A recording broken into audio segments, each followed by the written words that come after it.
상계 제단 속에 전남라 chanchu mardo dani kyasu jo dagi jinso gibe sanam dola pyanjira sangye duboro shu sangye chedan sangye chanamla chanchu mardo dani kyasu dagi jinso gibe sanam dola pyanjira sangye duboro shu sangye chedan sangye chanamla chanchu mardo dani kyasu dagi jinso gibe sanam dola pyanjira sangye duboro shu simjya tamje dewa dan devi gyudan dembara gyuru shu nanda dungala gi gyudan dhawara gyuru shu nala mebe dewa dan me dhawara gyuru shu yidin jadan dan dharve tanyam dan nemba gyuru shu paden tsawe lama rimbu je dagi jivro pemben deshu la paden chenpe konen je sangye kuson doge ngondo tsando su saji puji juji mendo tangga rinshi ngide genpa sangye shindo midyan brava yido kon namda shindo chobara isho guru buddha bodhi sato sabari Ratna mandala puja mega sambandra sparam sambaye wa simjan namgye sambada luye chada chika chejon tuma dhebai cheki korolo korodu so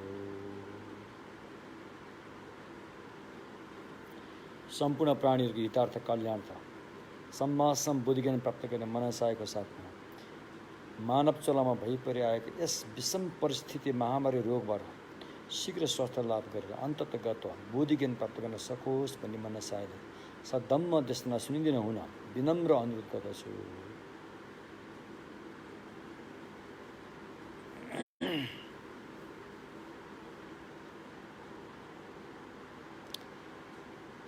Mahayana सूत्र अलङ्कार को 12वां अध्याय अन्तर्गत पर्ने सद्धम्मको खोज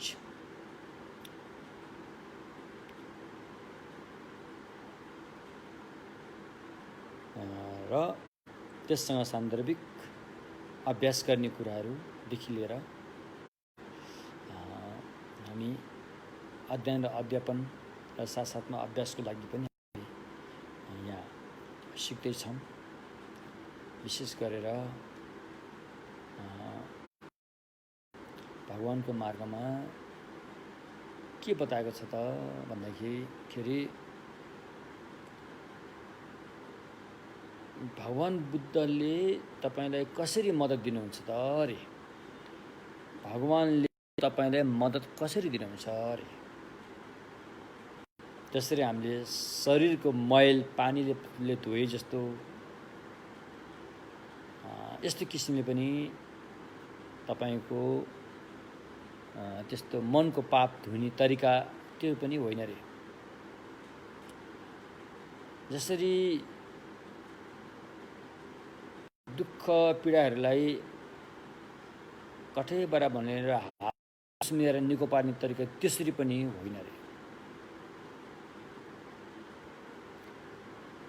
भगवानले जुन बोध गर्नुभयो हातमा लड्डु दिएको जस्तो गरेर ल यो तिमीलाई भनेर थपक्क दिने त्यसरी पनि होइन रे। अनि कसरी भगवानले चाहिँ प्राणीहरूको उद्धार गर्नुहुन्छ भन्दाखेरि जे बोध गर्नुभएको छ त्यसलाई चाहिँ भगवानले देखाइदिनुहुन्छ, बाटो देखाइदिनुहुन्छ हैन। त्यो बाटो देखाइदिनुहुन्छ र त्यो बाटोमा तपाईँ स्वयं हिँड्न सक्नुभयो भने तपाईँ मुक्त हुन्छ, तपाईँको समस्या समाधान हुन्छ अरे। त्यसकारण हिँड्नु त आफै पर्यो र त्यो बाटो हिँड्ने क्रममा अहिले हामी यही बाटोको बारेमा कुरा गर्दैछौँ। सम्मा सम्बोधि ज्ञान भगवान बुद्धको भुवनमा बुद्ध भूमिमा पुग्नको लागि 4वटा बाटाहरू छन्,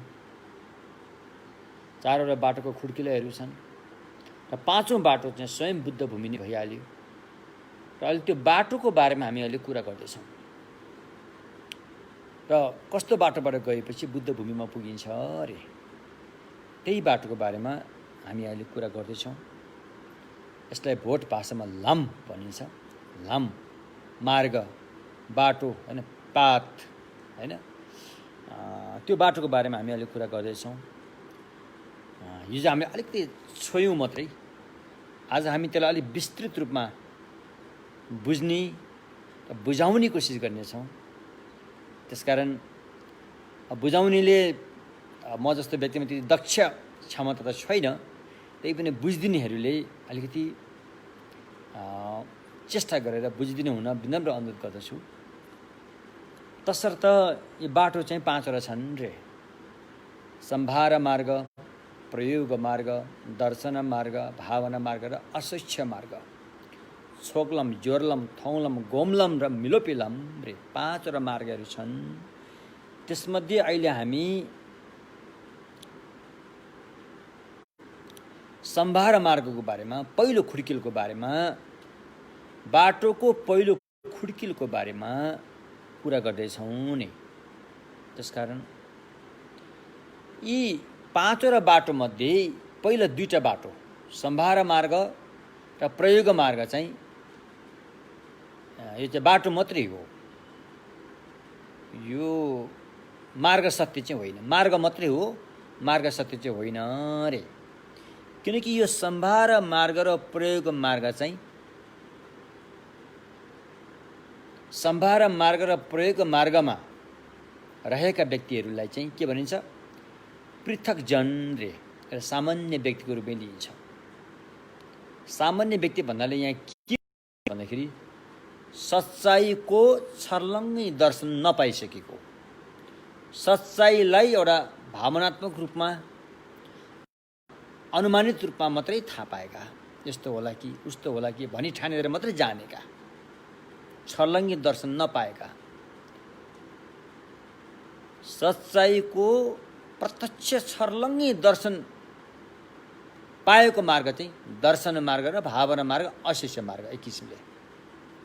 र सम्भार मार्ग र प्रयोग मार्गमा चाहिँ सच्चाइको दर्शन छर्लङ्गी पाइसकेको हुँदैन। र त्यसमध्ये अहिले हामीले चाहिँ सच्चाइको छर्लङ्गी दर्शन, सत्यको छर्लङ्गी दर्शन पाएपछि त्यो मार्ग मात्रै नभएर मार्ग सत्य पनि हुन्छ। मार्ग सत्य। जबसम्म सच्चाइको छर्लङ्गी दर्शन पाइँदैन, मार्गमा लागे तापनि त्यो मार्ग चाहिँ न कि मार्ग सत्य। तसर्थ अहिले हामी मार्गको बारेमा कुरा गर्दैछौँ। त्यसमध्ये पनि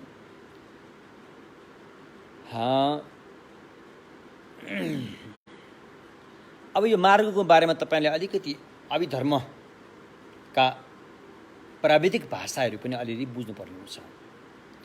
अभिधर्ममा प्रयोग गरिने प्राविधिक भाषाहरू, टेक्निकल ल्याङ्ग्वेज भन्छन् यसलाई, यी भाषाहरू पनि अलिअलि बुझ्न सक्यो भने तपाईँले बुझ्न सजिलो हुन्छ। तसर्थ हैन, अब यो प्राविधिक भाषाको बुझाइमा कमजोर छ भने सुरुमा तपाईँलाई अलिकति अप्ठ्यारो लाग्न सक्छ, तर बिस्तारै बानी पार्दै गएपछि त्यो पनि सजिलै हुन्छ।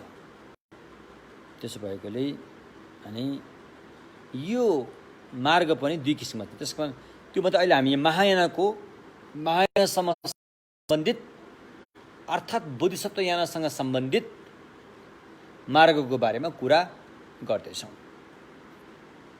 त्यसैले सबभन्दा पहिला यसको सम्भार मार्गको लक्षण भनेको पहिचान। सम्भार मार्ग केलाई औँला उठाएर किटानका साथ सम्भार मार्ग चाहिँ यसलाई भन्छ भनेर पहिचान गर्नुको लागि चाहिँ के भनिन्छ त?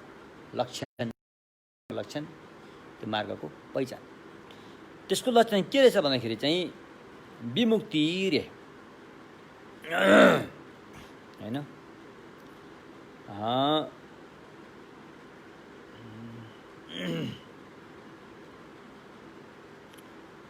त्यसको लक्षण चाहिँ विमुक्ति।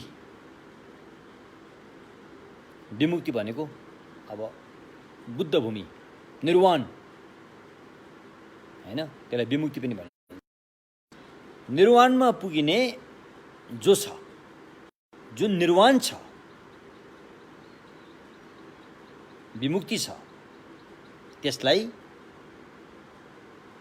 एउटा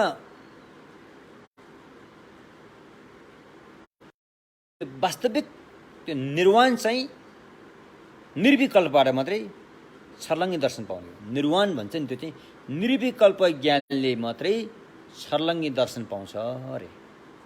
तर यो सम्भार मार्गमा त्यस्तो निर्विकल्प ज्ञान त हामीसँग हुन्न। र काल्पनिक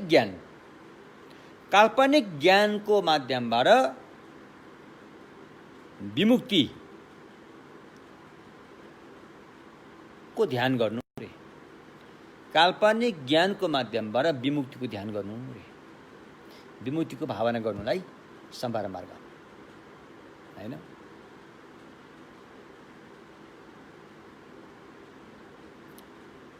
अब यो कतिपय भगवान बुद्धको ज्ञानहरूमा यी भाषाहरू हामीलाई अहिले नौलो लाग्न सक्छ, किनकि यो भाषामा हाम्रो त्यति घुलमिल भएको छैन। नभइसकेपछि हामीलाई अहिले नौलो लाग्नु स्वाभाविकै कुरा हो।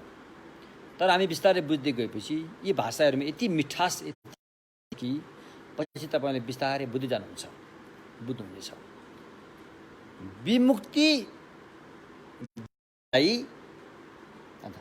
विमुक्तिको अवस्थालाई एउटा काल्पनिक ज्ञानद्वारा भावना गर्नु रे। अलि यति बुझौँ है त, क्रमशः आउँछ तल, बिस्तारै आउँछ। त्यसकारण यो महायान अर्थात् बुद्धिस्ट, अनि यो सम्भार मार्गको प्रवेश कहाँबाट हुन्छ त?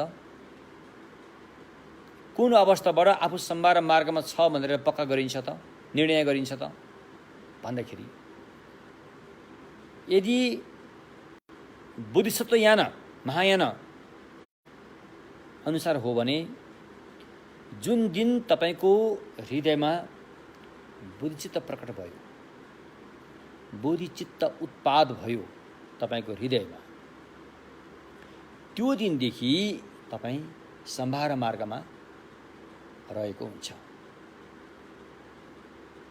जुन दिन पक्का बोधिचित्त तपाईले उत्पाद गर्नुभयो, प्रकट गर्नुभयो, बोधिचित्त गरेर त्यसको अनुशासनमा पनि रहनुभयो भने त्यो दिनदेखि, त्यो क्षणदेखि, त्यो पलदेखि तपाई सम्भार मार्गमा रहेको हुनेछ अरे। यसरी चाहिँ भनिन्छ। अब सम्भार मार्गमा रहेका व्यक्तिहरूले यो बाटोमा प्रवेश भइसकेपछि कसरी चाहिँ उहाँले साधनामा जुट्नुहुन्छ त?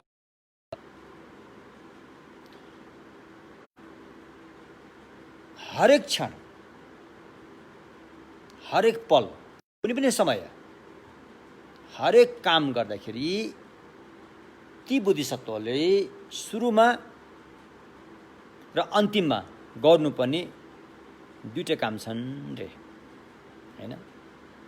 सुरुमा उसले एक कप चिया पकाउँदाखेरि पनि, एक कप चिया पकाउने काम गर्दाखेरि पनि सबै प्राणीको हितको लागि सम्मा सम्बुद्धता प्राप्त गर्न सकौँ भन्ने मनसायाबाट सुरु गर्छ। त्यसलाई टुङ्ग्याउने अवस्थामा चाहिँ मैले जुन चिया पकाएर यस्तो चित्त उत्पादन गरेर प्राप्त गरेको पुण्य छ, त्यो पुण्य चाहिँ सबै प्राणीको हितको लागि सम्मा सम्बुद्ध भूमिमा समर्पित गर्छु भनेर परिणाम गर्दछ। यो दुईटा कुरा चाहिँ सुरु र अन्तिममा पारेर, अनि बीचको अभ्यासलाई सबै, चाहे त्यो तपाईको त्यो अफिसको काम होस्, किसानी काम होस्, चाहे त्यो तपाईको बिजनेस व्यापारको काम होस्, चाहे गर्ने काम होस्, जुनसुकै काम होस्, त्यो सबै काम अभ्यास साधनाको रूपमा रूपान्तरित गर्दछ। दुईटो कुरोले त्यो काम सुरु गर्नुभन्दा पहिला बोधिचित्त सबै प्राणीको हितार्थ कल्याणार्थ म सम्मा सम्बुद्ध हुनुको लागि यो काम सुरु गर्दैछु भनेर सुरु गर्नु पर्यो। काम टुङ्गेर अन्तिममा पुगेपछि यसरी प्राप्त गरेको पुण्य, यो चाहिँ सम्पूर्ण प्राणीको हितार्थ कल्याणार्थ सम्मा सम्बुद्धि ज्ञान पुण्यलाई समर्पित गर्छु। कहाँ? बुद्ध भूमिमा। कसको लागि? अरूको हितको लागि। यो भनेर चाहिँ यो दुईटा भनौँ। अब तपाईँले बिहानी उठेर तपाईँले बुद्धि उत्पाद गर्नुहुन्छ, दिनभरि जेसुकै सकेसम्म राम्रो काम नै गरिरहेको हुन्छ बुद्धिसत्वले त। बेलुका सुत्नुभन्दा पहिला एकपल्ट चाहिँ त्यो दिनभरि गरेको कामलाई मूल्याङ्कन गरेर त्यसरी प्राप्त गरेको कुशल कर्मलाई सम्मासम बुद्धि ज्ञानमा परिणामना गरेर मात्रै सुत्नुपर्छ अरे। यो दुईटा कुरा चाहिँ निकै जरुरी छ। तसर्थ अनि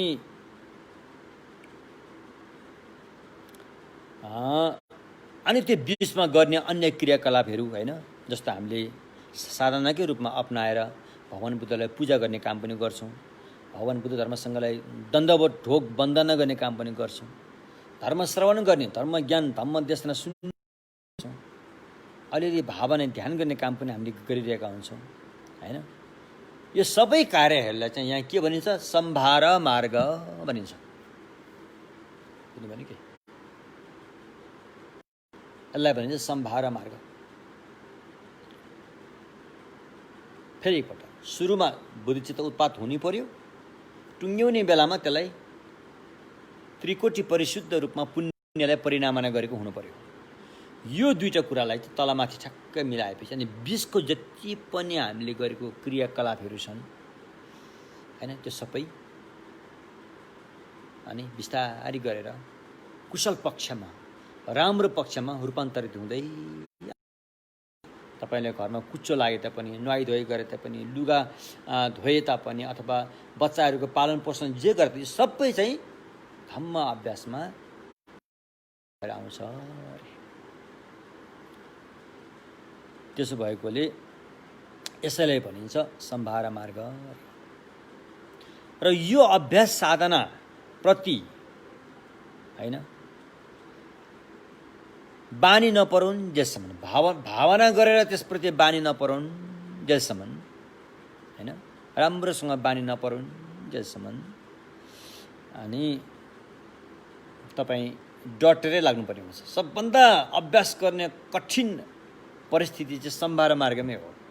अरू मार्गमा मलाई जहाँसम्म लाग्छ त्यति कठिन नहोला। अब प्रयोग मार्गको खुड्किलोमा चलिसकेपछि धेरै सजिलो भइसकेको हुन्छ, तपाईँलाई धेरै कुरा चाहिँ सजिलो महसुस भइसकेको हुन्छ। दर्शन मार्गमा झनै सजिलो हुन्छ, भावना मार्गमा झनै सजिलो हुन्छ। त्यसपछि त बुद्ध भूमिमा पुगिहाल्यो। सबभन्दा समस्या चाहिँ सम्भार मार्गमा हो। यो मार्गमा हामी आइसकेको भए तापनि चिप्लिन सक्ने सम्भावना धेरै रहन्छ। यसमा विभिन्न विघ्न बाधाहरूले चाहिँ तपाईँलाई चाहिँ घेरा हालिरहेका हुन्छन्। त्यस्तो विघ्न बाधाहरूबाट तपाईँ तिनीहरूसँग च्यालेन्ज दिएर अगाडि बढ्नुपर्ने हुन्छ, किनकि यो भर्खर सुरुको मार्ग हो। त्यसो भएकोले तपाईँको अभ्यासमा पनि अलिक कमजोरी भइरहेको हुन्छ। बाहिरबाट विघ्न बाधाहरू पनि टन्नै घुमिरहेका हुन्छन्। तपाईँको कमजोरी कहाँ छ विघ्न बाधाले त्यहीँनिर हानिरहेको हुन्छ। अनि त्यसकारण तपाईँ चिप्लिने सम्भावना एकदमै हुन्छ। त्यसरी यो सम्भार मार्गमा रहेर नचिप्लिनको लागि अर्को एउटा महत्त्वपूर्ण कुरा चाहिँ तपाईँ कल्याण मित्रको सत्सङ्गतमा हुनुपर्छ, कल्याण मित्रको छत्र छायामा रहेको हुनुपर्छ। त्यसले पनि तपाईँलाई चिप्लिन दिने छैन।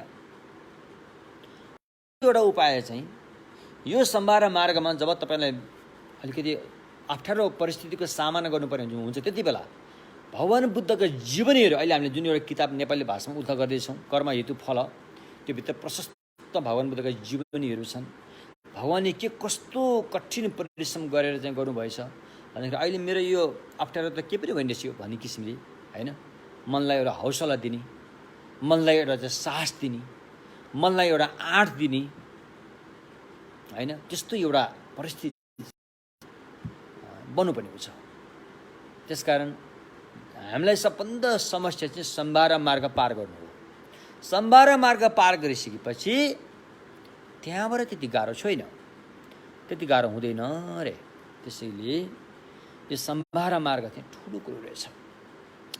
बुझ्नुभयो? सम्भार मार्ग भने के हो त भन्दाखेरि सुरुमा बुद्धिचित्त उत्पाद गर्ने, अनि आफ्नो दैनिक कार्य अब तपाईँले बुद्धिचित्त कसरी उत्पादन गर्नु भनेपछि हुन त अहिले पनि हामीले यहाँ पढ्यौँ साङ्गे छ दाँचो गे छ नाम्ला झ्याचो भर्दो दाने क्यासो दागी जिन्सो गी बेसनाम के डोला फ्यान्तिर सँगै डुपर सोक भनेर त पढ्यौँ 3 पल्ट। यसले पनि बुद्धिचित्त उत्पाद त हुन्छ, तर अलिकति राम्रैसँग बुद्धिचित्त उत्पाद गर्नको लागि चाहिँ पक्कासँग गर्ने हो भने चाहिँ तपाईँले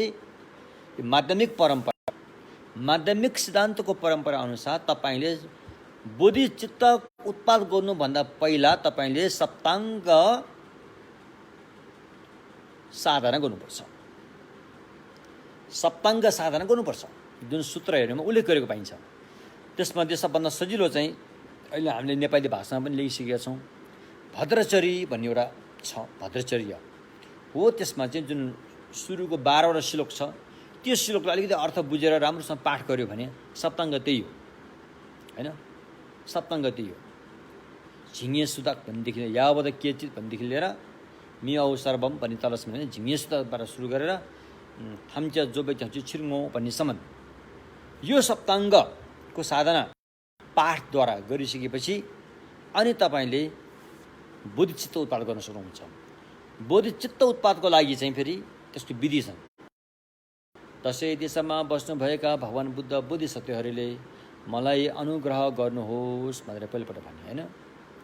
त्यसपछि शरणमा जाने होइन, झ्याङ्चु न्यु पर छिगे पर साङ्गे नामलाई क्याप्सु छि छोटा झ्याङ्चु सेम्पाई छोला देशी क्याप्सु छि भनेर चाहिँ शरणमा जाने है।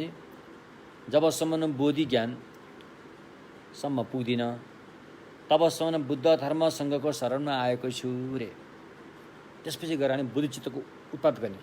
चित्राङ्गुनकी देशेकी झ्याङ्चु थुनी के पादा झ्याङ्चु सेम्पे लापाला त्यदा रिम्सिन नेपात देशिन डोला फेन्दिन्दु झ्याङ्चु सेम्ने के येसिन देशिन दुनियाँ लापाला रिम्पासिन डोल्ला पर घी भनेर चाहिँ 3 पटकसम्म बात गर्यो। यो चाहिँ बुद्धिचित्त उत्पाद गर्ने होइन।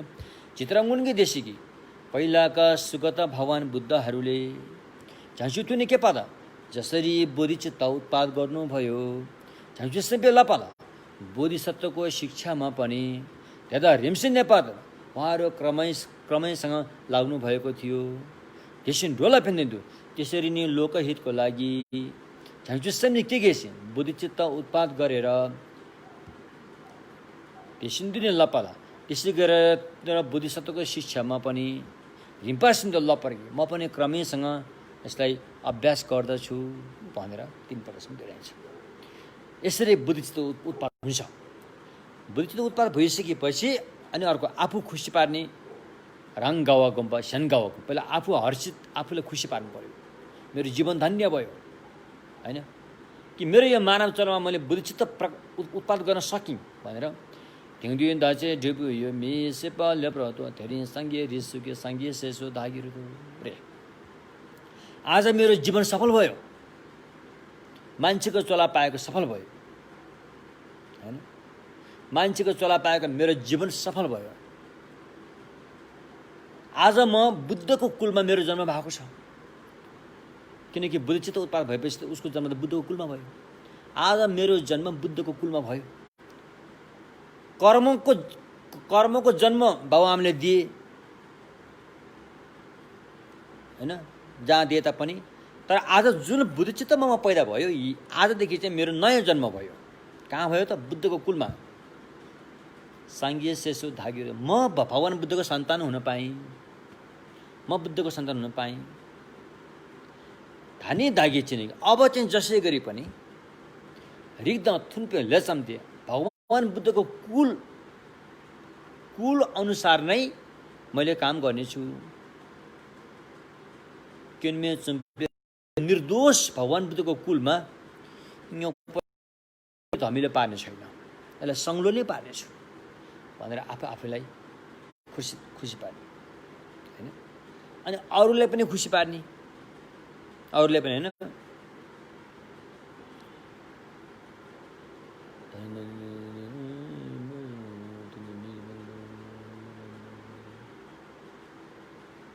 आज मैले सबै भगवान्हरूलाई सुगतहरूलाई साक्षी राखेर होइन दागी धेरै क्यो पथम्चेकी चङ्गर भगवान् बुद्धहरू सबैको समक्ष उहाँहरूको अगाडि बुद्धहरूले नै साक्षी राखेर म के गर्न गइरहेको छु त भन्दाखेरि चाहिँ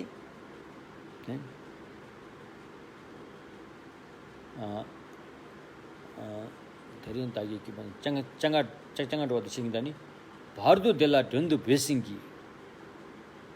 अनि सारा प्राणीहरूलाई मैले अतिथिको रूपमा पाहुनाको रूपमा मैले बोलाएको छु हैन।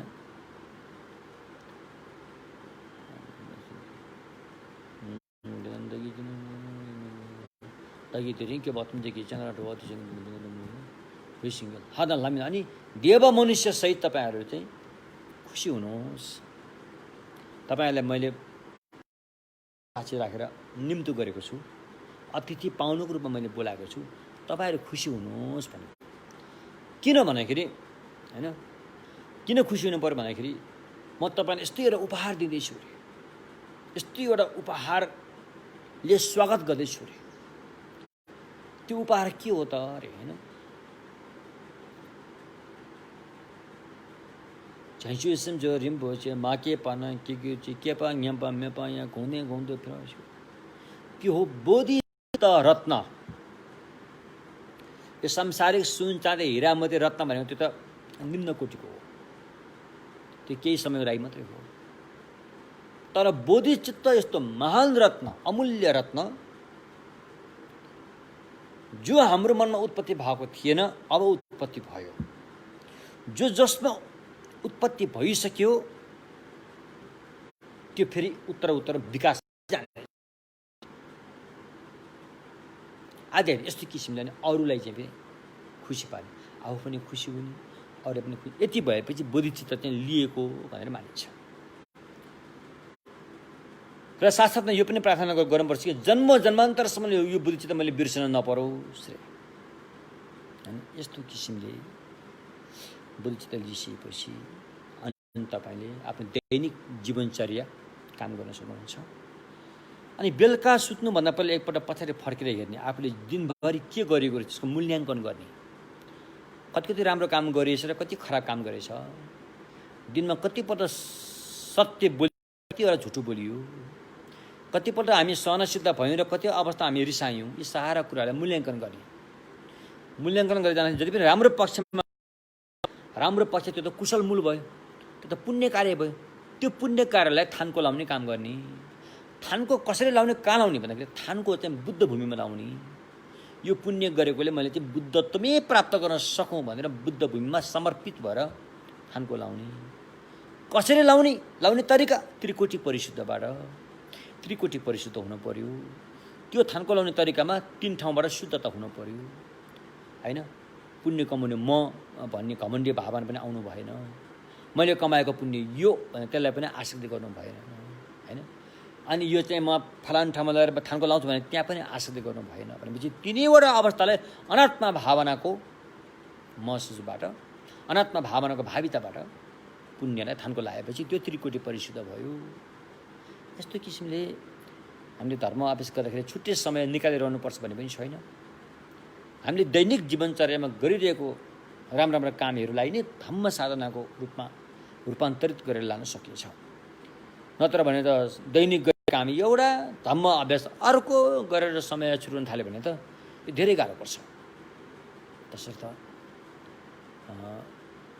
ध्यान बस्दाखेरि त समय छुट्याउनु पर्ने हुन्छ सुरुमा हैन। तर अन्य कामहरू चाहिँ सबै धम्म अभ्यासमा तान्न सक्नुपर्छ, रूपान्तरण गर्न सक्नुपर्छ।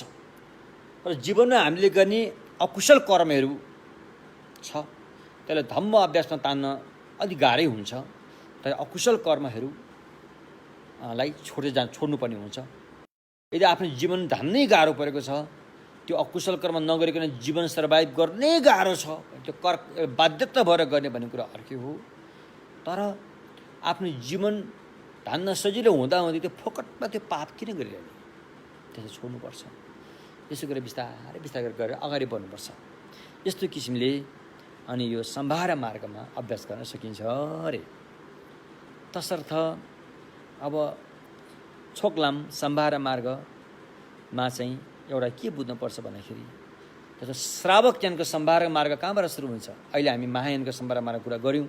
श्रावक ज्ञानको सम्भार मार्ग चाहिँ उहाँहरूको जुन दिन त्याग चित्तले सम्पन्न भएको शील पालनको सुरुवात गरेपछि सम्भार मार्ग सुरु भयो। त्याग चित्त तपाईँले थाहा पाउनुभयो। यो भव संसार कहीँ कतै पनि सन्चो छैन भन्ने कुरालाई महसुस गरेर यहाँबाट उम्किनु पर्यो भन्ने कुरालाई जगाएर अनि शील भगवानको अनुशासन लिएपछि श्रावक यानको सम्भार मार्ग चाहिँ त्यहाँबाट सुरु हुन्छ भने बुद्धिसत्व यानको सम्भार मार्ग चाहिँ अनि बुद्धिचित्त उत्पाद गरेपछि सुरु हुन्छ।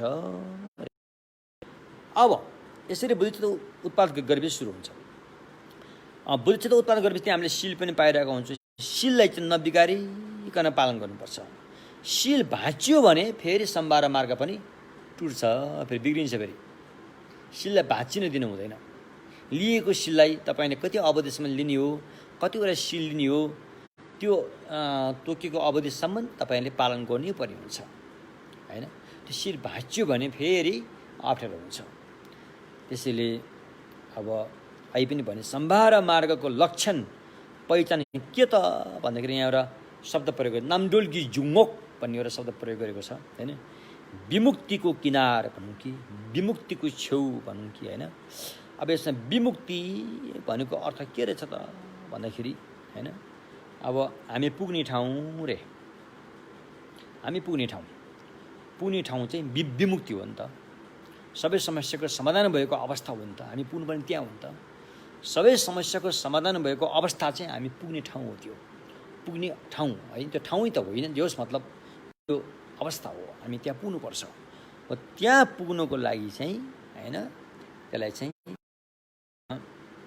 अहिले हामीले प्रत्यक्ष रूपमा त्यसलाई भावना गर्न नसके तापनि भावनात्मक रूपमा अथवा काल्पनिक रूपमा भएर त्यसलाई ध्यानमा उतारिन्छ, जहाँ सम्भार मार्ग भनिन्छ होइन। भनौँ त अब यसमा चाहिँ काल्पनिक रूपमा भन्ने एउटा शब्द यो बौद्ध दर्शनमध्ये प्रमाण शास्त्रहरूमा एउटा भाषा छ,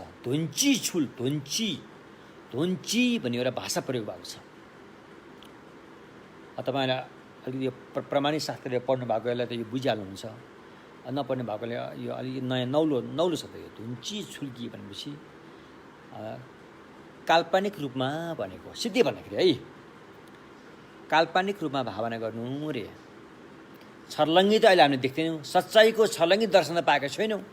छर्लङ्गी दर्शन नपाएर पनि यस्तो होला कि उस्तो होला कि भनेर काल्पनिक रूपमा भावना गर्नलाई धुन्ची छुल्की भनिन्छ। यसलाई म तपाईँलाई अझै स्पष्ट पार्छु। यो धुन्ची छुल भनेको के हो भन्दाखेरि चाहिँ तपाईँले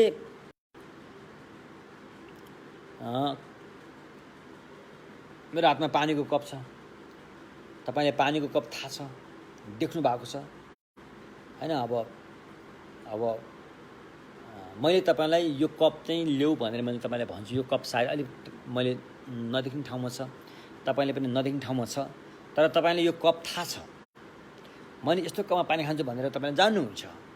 अब मैले ए फलाना मलाई त्यो कप ल्याऊ त भनेर मैले तपाईँलाई अराउन साथै तपाईँले त्यो कप त देख्दैन, तर दिमागी कप आउँछ। खेम त्यो कप माग्यो भनेर दिमागी कप चाहिँ दिमागमा आउँछ, त्यसलाई भन्छ परिकल्पना दिमागमा आउँछ।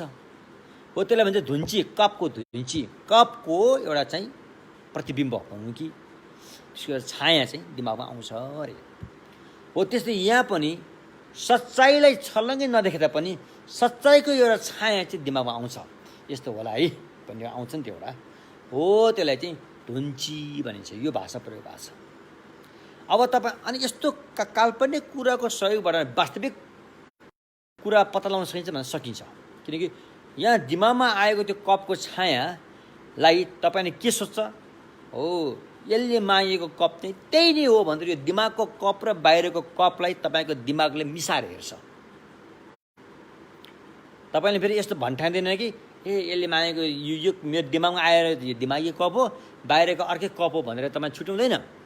तपाईँले बाहिरको जुन वास्तविक पानी हाल्ने कप र दिमागमा आइरहेको जुन कपको आकार नमुनालाई एक ठाउँमै मिक्स गर्छ। केले कल्पनाले मिक्स गरेर यही नै कप खेम्पोले माग्यो हो भनेर जाने कि ठ्याक्क बाहिरको कप चाहिँ भेट्छ। यो त भेट्दैन, यो त परिकल्पना हो, यो त भेट्ने कुरो पनि आएन। त भेट्न चाहिँ बाहिरको कप भेटेर आउँछ। हो त्यस्तै अहिले सुरुमा काल्पनिक रूपमा अभ्यास गरेर लगेपछि एक दिन प्रत्यक्ष साँच्चै भेट्न पुगिन्छ अरे। र यो गर्ने भनेको चाहिँ यहाँ चाहिँ धुन्ची भन्ने शब्द प्रयोग गरेको बुझ्नु भने के। तसर्थ अहिले सम्भार मार्गमा सच्चाइको प्रत्यक्ष दर्शन नभए तापनि हामीले काल्पनिक रूपमा यस्तो हुनुपर्ने हो भन्ने एउटा आउँछ। त्यो हिसाबले हामीले भावना गर्नुपर्छ।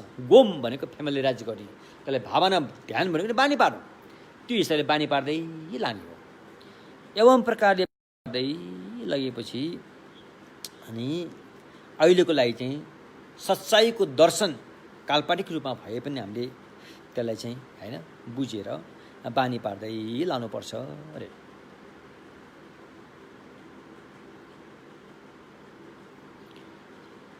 अब यो सम्भार मार्गमा पनि तरिका यही, प्रयोग मार्गमा पनि सच्चाइको दर्शन गर्ने तरिका यही हो। तर सम्भार मार्गमा चाहिँ यस्तो होला भनेर अलि मोटामोटी रूपमा हेरिन्छ, प्रयोग मार्गमा अलि नजिक पुगिन्छ, फेरि सच्चाइको दर्शन अलि नजिक पुगिन्छ। तर उदाहरण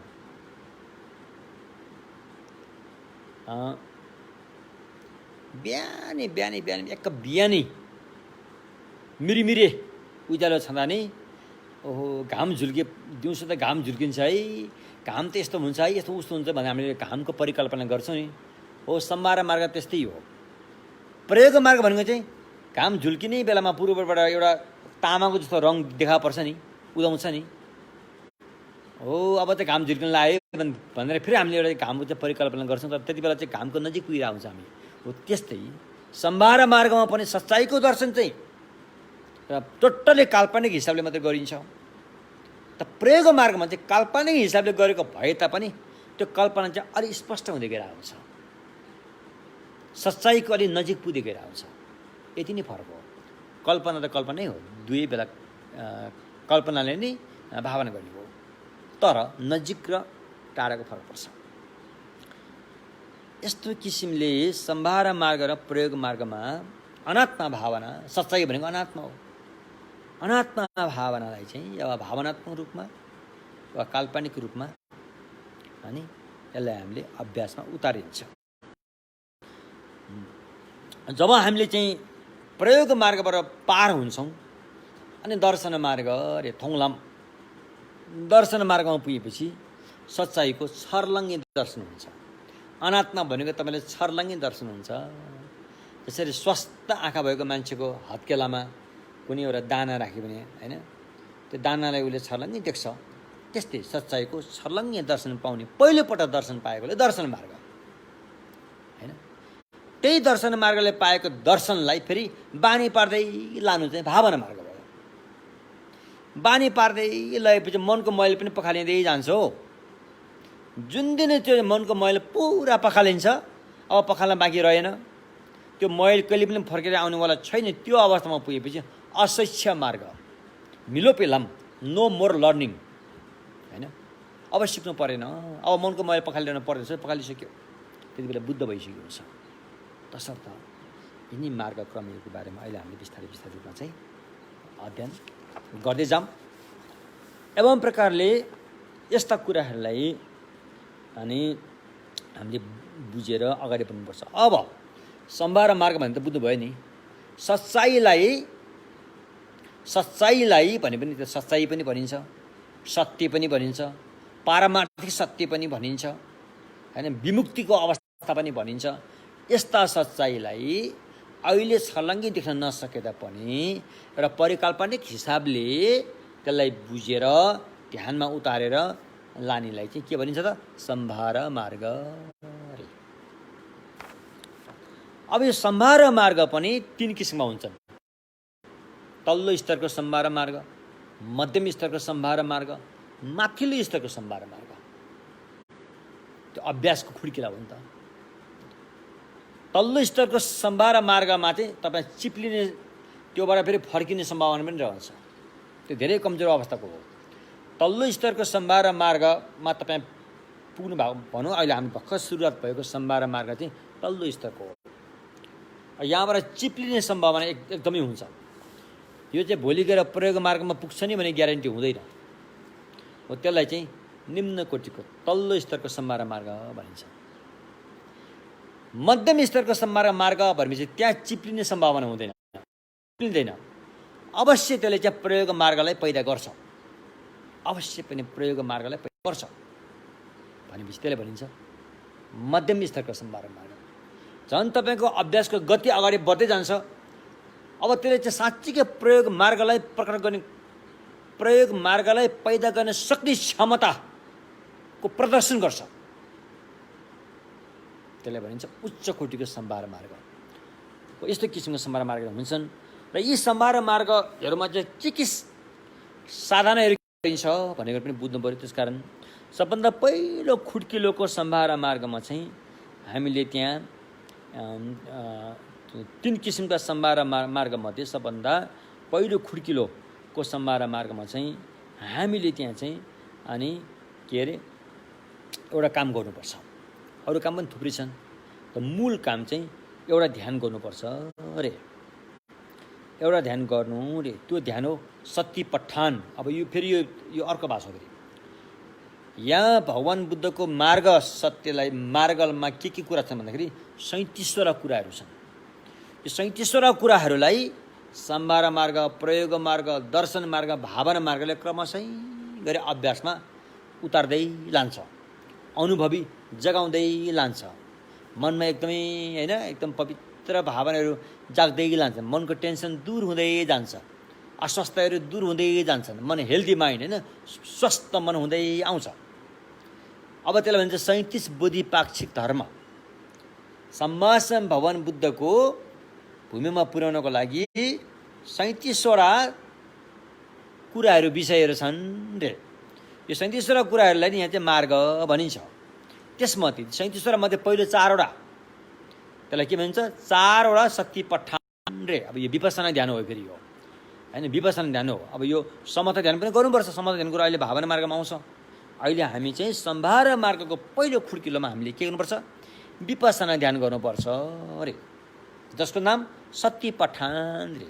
त्यो कतिवटा हुन्छ 4वटा हुन्छ अरे। 4वटा कुरालाई हेरेर ध्यान गर्ने भएकोले हैन ढेम्पा न्यौरा शाक्पा सी रे 4वटा सत्य पठान ध्यान रे। यो चाहिँ सम्भार मार्गको पहिलो खुड्किलोमा यो ध्यान चाहिँ गराइन्छ।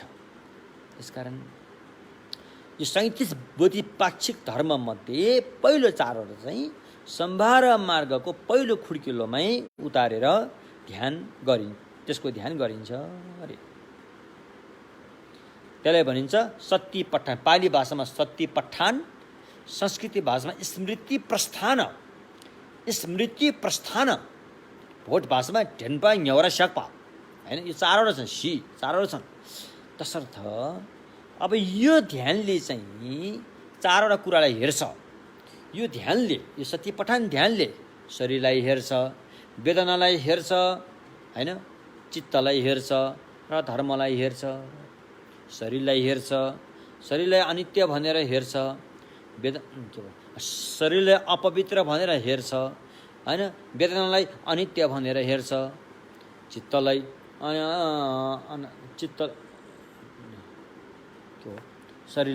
शरीरलाई अपवित्र भनेर हेर्छ, वेदनालाई अनित्य भनेर हेर्छ, चित्तलाई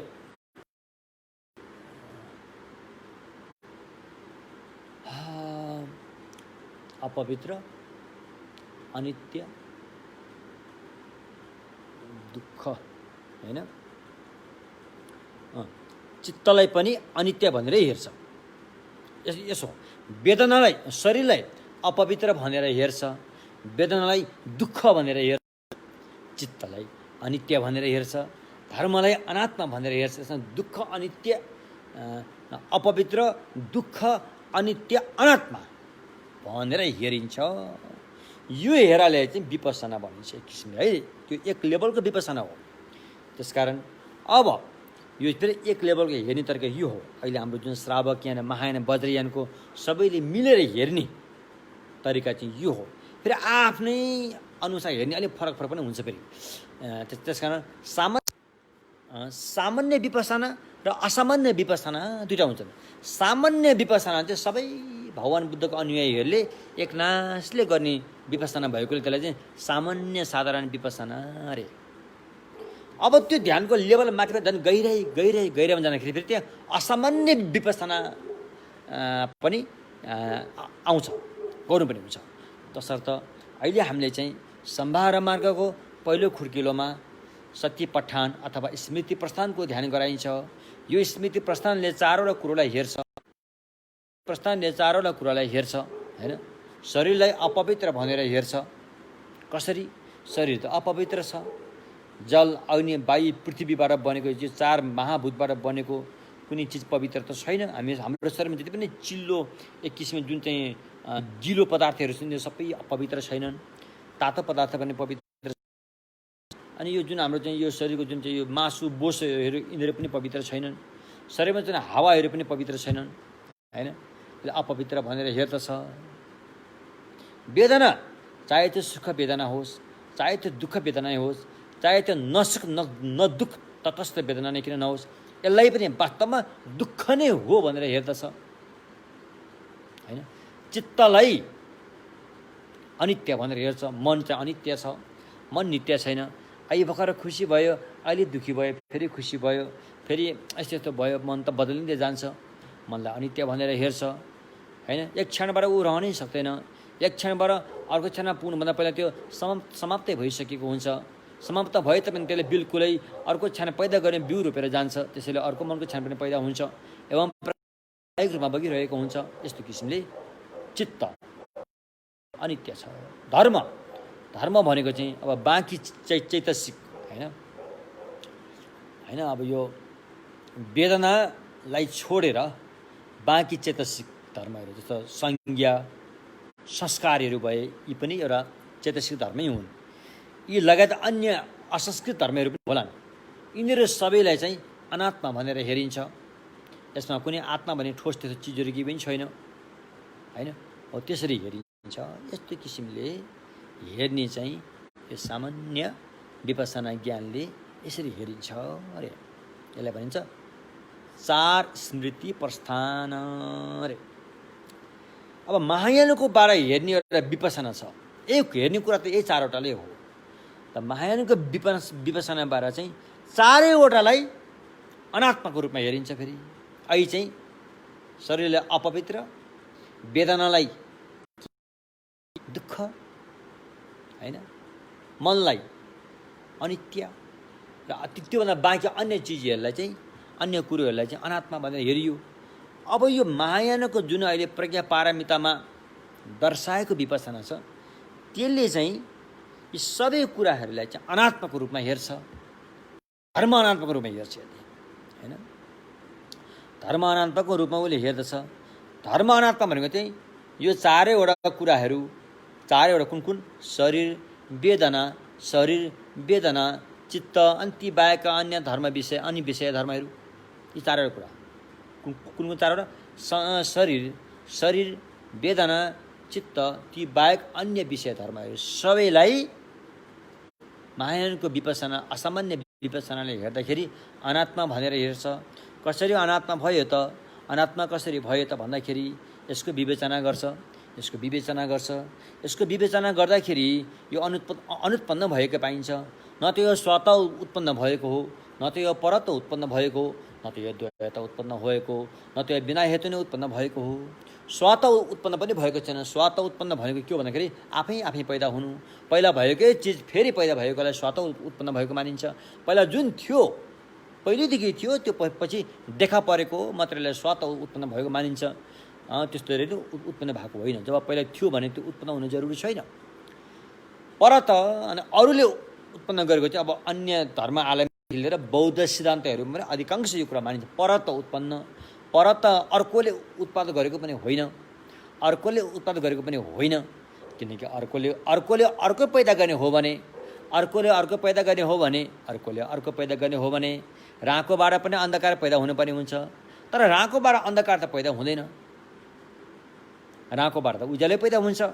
तर कुनै सम्बन्धै नभएको, एक आपसमा हेतु फलको कुनै सम्बन्धै नभएको कुरालाई एकले अर्कोले पैदा गर्न सक्छ भनेदेखि यो प्रसङ्ग त्यहाँ पनि लागू हुन्छ कि अब राँकोबाट अँध्यारो पैदा हुने किन सक्दैन? यो प्रसङ्ग हो भन्ने हिसाबले हेर्दाखेरि हैन। जस्तो कि तपाईँको नाम टासी, मेरो नाम फुन्सोक, हामी दुईजना एउटै अवस्थामा छौँ। एउटै अवस्थामा भएकोले एकले अर्कालाई पैदा गर्न सक्दैन नि त। त्यो त उपस्थित भइसक्यो नि त। त्यो बिचमा पैदा गर्ने हेतु फलको कुनै सम्बन्ध त रहेन, सँगसँगै भयो नि त। अनि फेरि अहिले त्यस्तो भन्न खोजेको होइन, हेतु चाहिँ पहिला हुन्छ, फल चाहिँ पछि हुन्छ नि भनेर भन्छन्। फेरि होइन, हेतु र फल वस्तु हो कि होइन? हेतु र फल त त्यो कुनै चिज हो कि होइन? चिज हो। कुनै वस्तु हो भने त्यो त वर्तमानमा हुनु पर्यो। वस्तु भने नै वर्तमानमा हो। जुन चिज वर्तमान हो, दुई कुरा जुन वर्तमान भनेको छ त्यो उपस्थित भएको हुनुपर्छ, तब त्यसलाई वर्तमान भन्न सकिन्छ। उपस्थित भइरहेकोलाई एकले अर्कालाई पैदा गर्न सक्दैन, त्यहाँ केही हेतु र फलको सम्बन्ध हुँदैन। यदि हेतु फलको सम्बन्ध नहुँदै पनि त्यो हेतुले त्यो फल पैदा गर्छ भने अनि के आपत्ति भयो त? अनि राँकोले अन्धकार पैदा गर्नमा तपाईँले यो पनि मान्नु पर्यो कि अब राँकोले अन्धकार पनि यो पनि मान्नुपर्ने हुन्छ। त्यो त तिमीले मान्दैनौ। राँकोले त अन्धकार पैदा हुँदैन, वास्तवमा त्यो हो। तर तिम्रो अहिले भनेअनुसार त राँकोले पनि अन्धकार पैदा हुन्छ भनेर मान्नुपर्ने हुन्छ। यस्तो किसिमले चाहिँ परत पनि उत्पन्न भएको हुँदैन। द्वयत भनेपछि आफै उत्पन्न हुने, अरूले पनि उत्पन्न गर्ने, त्यो त झन् सम्भवै छैन। बिना हेतु त झन् थर्ड क्लासको, बिना कारण उत्पत्ति हुने भन्ने कुरै हुँदैन। यदि बिना कारण भयो भने किसानहरूले खेतमा गएर काम किन गर्नु पर्यो? धान आफै उम्रिन्थ्यो होला। पढाइ गर्नेले पढाइ किन गर्नु पर्यो? स्वतः विद्वान भइसक्थ्यो होला, होइन? त्यसकारण बिना कारणले केही पनि हुँदैन। बिना कारण के पत्ते तक हिल्ते नै भनेर हिन्दीमा भन्छ नि, जस्तै बिना कारण केही पनि उत्पन्न हुँदैन। त्यसरी चारवटा युक्तिसङ्गत प्रयोग गरेर, चारवटा युक्तिसङ्गत हेतु र फलमा प्रयोग गरेर हेर्दाखेरि हर हेतु फलहरू चाहिँ अनुत्पन्न छन् रे। अब यो मजाको कुरा चाहिँ एक किसिमले मजाको कुरा चाहिँ हो। अझै तपाईँले बुझ्नु भएन भने म अझै बुझाउने कोसिस गर्छु। यदि तपाईँ घर गृहिणी हुनुहुन्छ भने तपाईँले भात, प्रायः हाम्रो नेपालीहरूले घर गृहिणी आमाले भात पकाउनुहुन्छ। ल तपाईँ भन्नुहोस् त, तपाईँले पाकिसकेको भात पकाउनुहुन्छ कि नपाकेको भात पकाउनुहुन्छ अरे? तपाईँलाई भात पकाएँ भन्नुहुन्छ नि तपाईँले चाहिँ भात पकाएँ भन्नुभएको छ। अब म तपाईँले सोध्छु, पाकिसकेको भात पकाउनु भएको कि नपाकेको भात पकाउनु भएको त भनेर मैले सोधेँ भने त तपाईँलाई अप्ठ्यारो हुन्छ नि त। यो कुरा पाकिसकेको भातलाई पकाउनु भएन। पाकिसकेको भात पकायो भने त्यो खोले हुन्छ, त्यो भात हुँदैन। नपाकेको भात, त्यो नपाकेको त चामल नै हो, त्यो भात होइन। त्यसकारण पाकिसकेको भात पनि तपाईँले पकाएन, नपाकेको भात पनि तपाईँले पकाएन। त्यो नपाकेको भातलाई छोडेर अर्को भात पनि तपाईँले पकाउनु सक्दैन। भन्दाखेरि भात पाक्यो कहाँ? भात त पाकेन। त्यो भात अनुत्पन्न भयो। यसरी बुझेर हेर्ने हो भने भात पाक्ने वाला छैन। जब भातै पाकेन भने भात पकाउनुवाला पनि छैन, भान्से पनि छैन। किनकि उसले भात पकाएर पो यो भात उसले पकायो त्यो भान्से हो भन्ने मिल्छ। जब भातै पाकेको छैन भने भान्से कसलाई भने फेरि? जब चोरै छैन भने झेल्खन काट्छ फेरि। यस्तो किसिमले विवेचना, अन्वेषण, गवेषण गरेर हेर्दाखेरि हरेक विषयवस्तुहरू चाहिँ अनुत्पन्न धर्म छन् रे। हो त्यसलाई भनिन्छ धर्म अनात्मा, धर्म नैरात्मा। त्यसकारण अनि महायानको विपसनाले चाहिँ अनात्मालाई जोड दिएर गएको हुन्छ। यो विपसनालाई चाहिँ असाधारण विपसना भनिन्छ, असामान्य विपसना भनिन्छ। यो विपसनाको अगाडि दुःख, अनित्य, अपवित्रताहरू पनि टिक्न सक्दैन अरे, टिक्न सक्दैन अरे। यसरी विवेचना गरेर हेर्दाखेरि है, अब यो तपाईँलाई अलिकति नौलो लाग्ला यी कुराहरू, तर यो चाहिँ यस्तो किसिमको छ कि भगवानको दर्शन, भगवान बुद्धले जे जति पनि ज्ञान सुनाउनुभयो, भगवानले हामीलाई स्वतन्त्र दिनुभएको हो नि त। हे भिक्षु र विद्वानहरू, तिमीहरूले, हे भिक्षु र विद्वान हो तिमीहरूले रे, मैले बताएको ज्ञानलाई राम्रोसँग परीक्षा गरेर हेर अरे। राम्रोसँग परीक्षा गरेर हेर। कसरी परीक्षा गर्ने भन्दाखेरि जसरी बाणाले सुनलाई कसेमा राखेर परीक्षा गर्छ, जसरी सुन बनाउने सुनार बाणाले सुनलाई अनि घोट्छ, काट्छ, पोल्छ, यसरी कसेमा राखेर हेर्दाखेरि जब त्यहाँ सुन रहन्छ तब त्यो पक्का सुन भयो।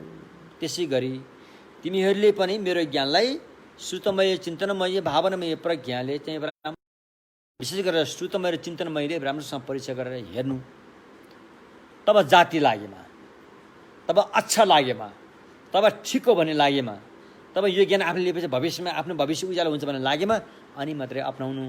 न के भगवान्ले भनेको भनेर मान्नु। भगवान्ले भनेको भनेर मान्नु जरुरी छैन। यसरी भगवान्ले चाहिँ हामीलाई स्वतन्त्र दिनुभएको छ परीक्षा गर्नलाई। स्वतन्त्र दिएकोले अनि विद्वान वर्गहरूले आफ्नो दिमाग, अक्कल, युक्तिसँग प्रयोग गरेर विवेचना गरियो, परीक्षा गरियो। हेर्नुहोस् अहिले आएर यो क्वान्टम फिजिक्स भन्नेहरूको भनाइ के छ? यो त बुद्धले पहिले नै गरिसक्नु भएको रहेछ भन्ने कुरा अहिले आएर भन्दैछन्। त्यसको मतलब यस्तो स्वतन्त्र दिएको परीक्षा गर्नलाई। यसरी परीक्षा गरेर गर्ने विपස්සना ध्यानलाई चाहिँ असाधारण ध्यान भनिन्छ, असाधारण विपස්සना ध्यान भनिन्छ। यस्तो किसिमले वज्रयानकै साधना गर्ने भए तापनि, यदि तपाईँ वज्रयानकै अभ्यास साधना गर्ने भएको भए तापनि यो कुरा चाहिँ पहिल्यै जानकारी पाउनुपर्छ। तपाईँले न्यूने व्रत बस्ने भएको भए तापनि, न्यूने व्रत पनि वज्रयानको अन्तर्गत पर्छ। न्यूने व्रतको साधना गर्ने भएको भए तापनि यो कुरा चाहिँ तपाईँले जानेकै हुनुपर्छ, होइन? तपाईँले अन्य योगिनको साधना गर्ने भएको भए तापनि हे वज्र, कालचक्र, वज्र, भैरव, यमन्तक, बुद्ध कपालदेखि अनेक तन्त्रहरू छन्। यी तन्त्रहरू भएको भए तापनि यो विपස්සना ज्ञान चाहिँ यदि तपाईँले गर्नु भएन भने त्यो साधनाले फेरि तपाईँलाई बुद्ध भूमिमा पुर्याउन सक्यो पुर्याउँदैन, त्यहाँ शङ्का हुन्छ, त्यहाँ शङ्का लाग्छ।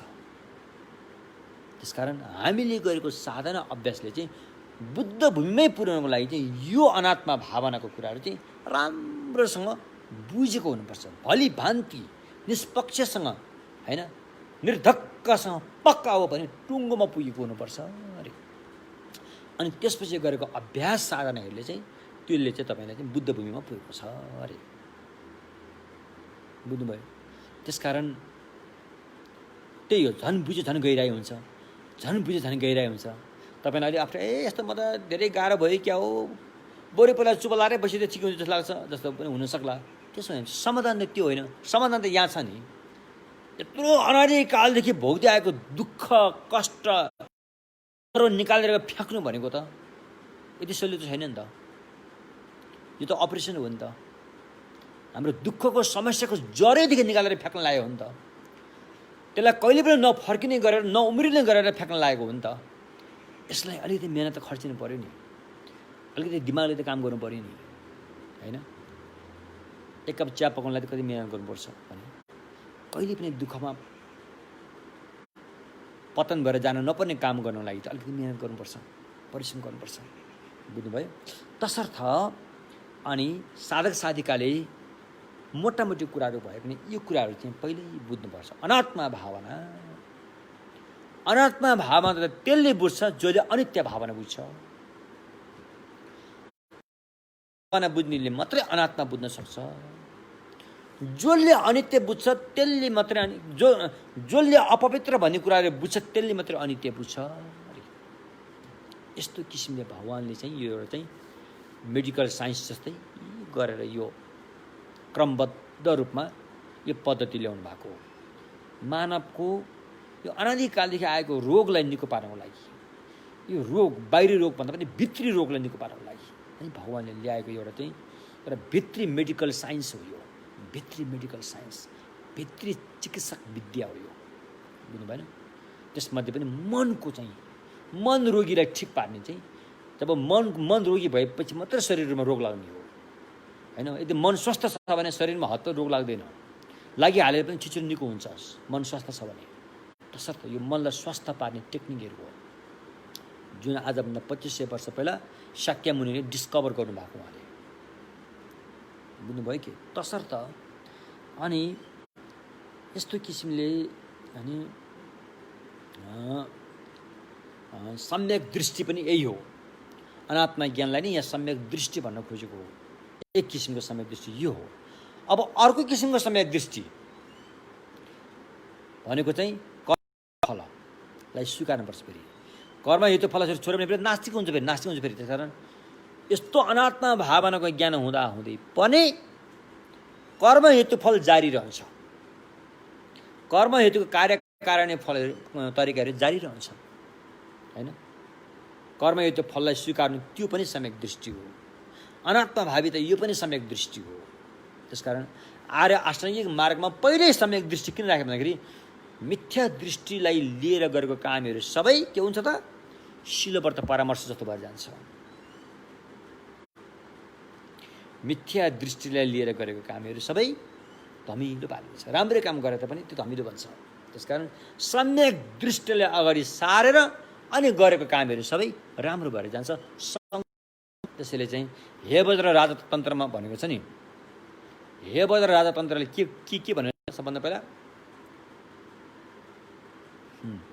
तङपुर तोङ इत्यम प्रज्ञा लुइचन्दन की ठिमा टुरे सबभन्दा पहिला सम्यक दृष्टि अनात्मा दृष्टि बताऊ, त्यसले प्राणीहरूको मनको मैल सफा पार्छ अनि त्यसपछि अगाडि बढ भनेको छ। पहिला सम्यक दृष्टि आउनु पर्यो। हामीले गरेको आचरणलाई शुद्ध पार्नलाई सम्यक दृष्टि आउनु पर्यो। हामीले गरेको ध्यान, हामीले गरेको अन्य पूजापाठ तीर्थयात्रा जप तप सबैलाई शुद्ध पार्नलाई पहिला सम्यक दृष्टि आउनु पर्यो। सम्यक दृष्टि आएपछि मात्रै अनि हामीले गरेको सबै कुराहरू चाहिँ शुद्ध शुद्ध शुद्ध भएर जान्छ। तसर्थ आर्य अष्टाङ्गिक मार्गमा सम्यक दृष्टिलाई पहिलो दर्जा दिएर राखेको कारण चाहिँ त्यो हो हैन। यस प्रकार अनि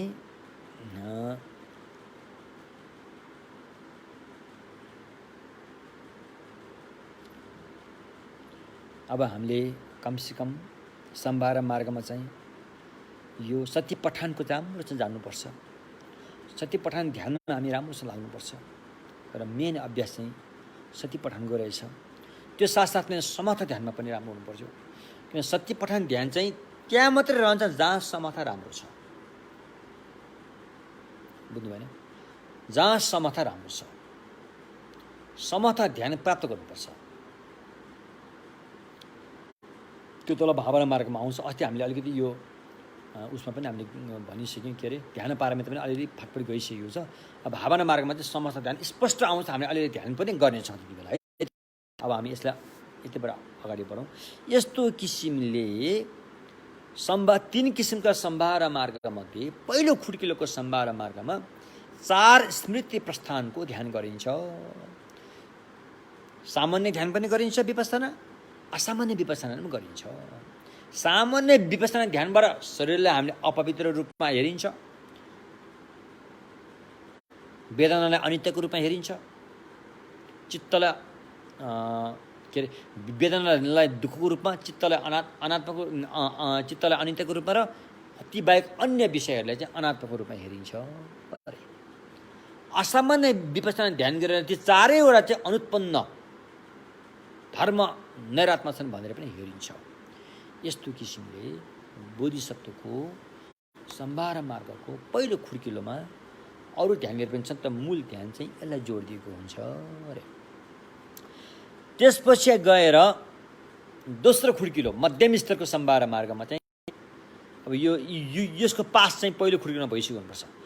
दोस्रो खुड्किलोमा पुगिसकेपछि मध्यम स्तरको सम्भार मार्गलाई दोस्रो खुड्किलोमा पुगिसकेपछि चाहिँ अनि फेरि अर्को ध्यानमा परिवर्तन आउँछ। त्यहाँ चाहिँ 4 प्रहान रे 4 प्रहानको ध्यान गरिन्छ।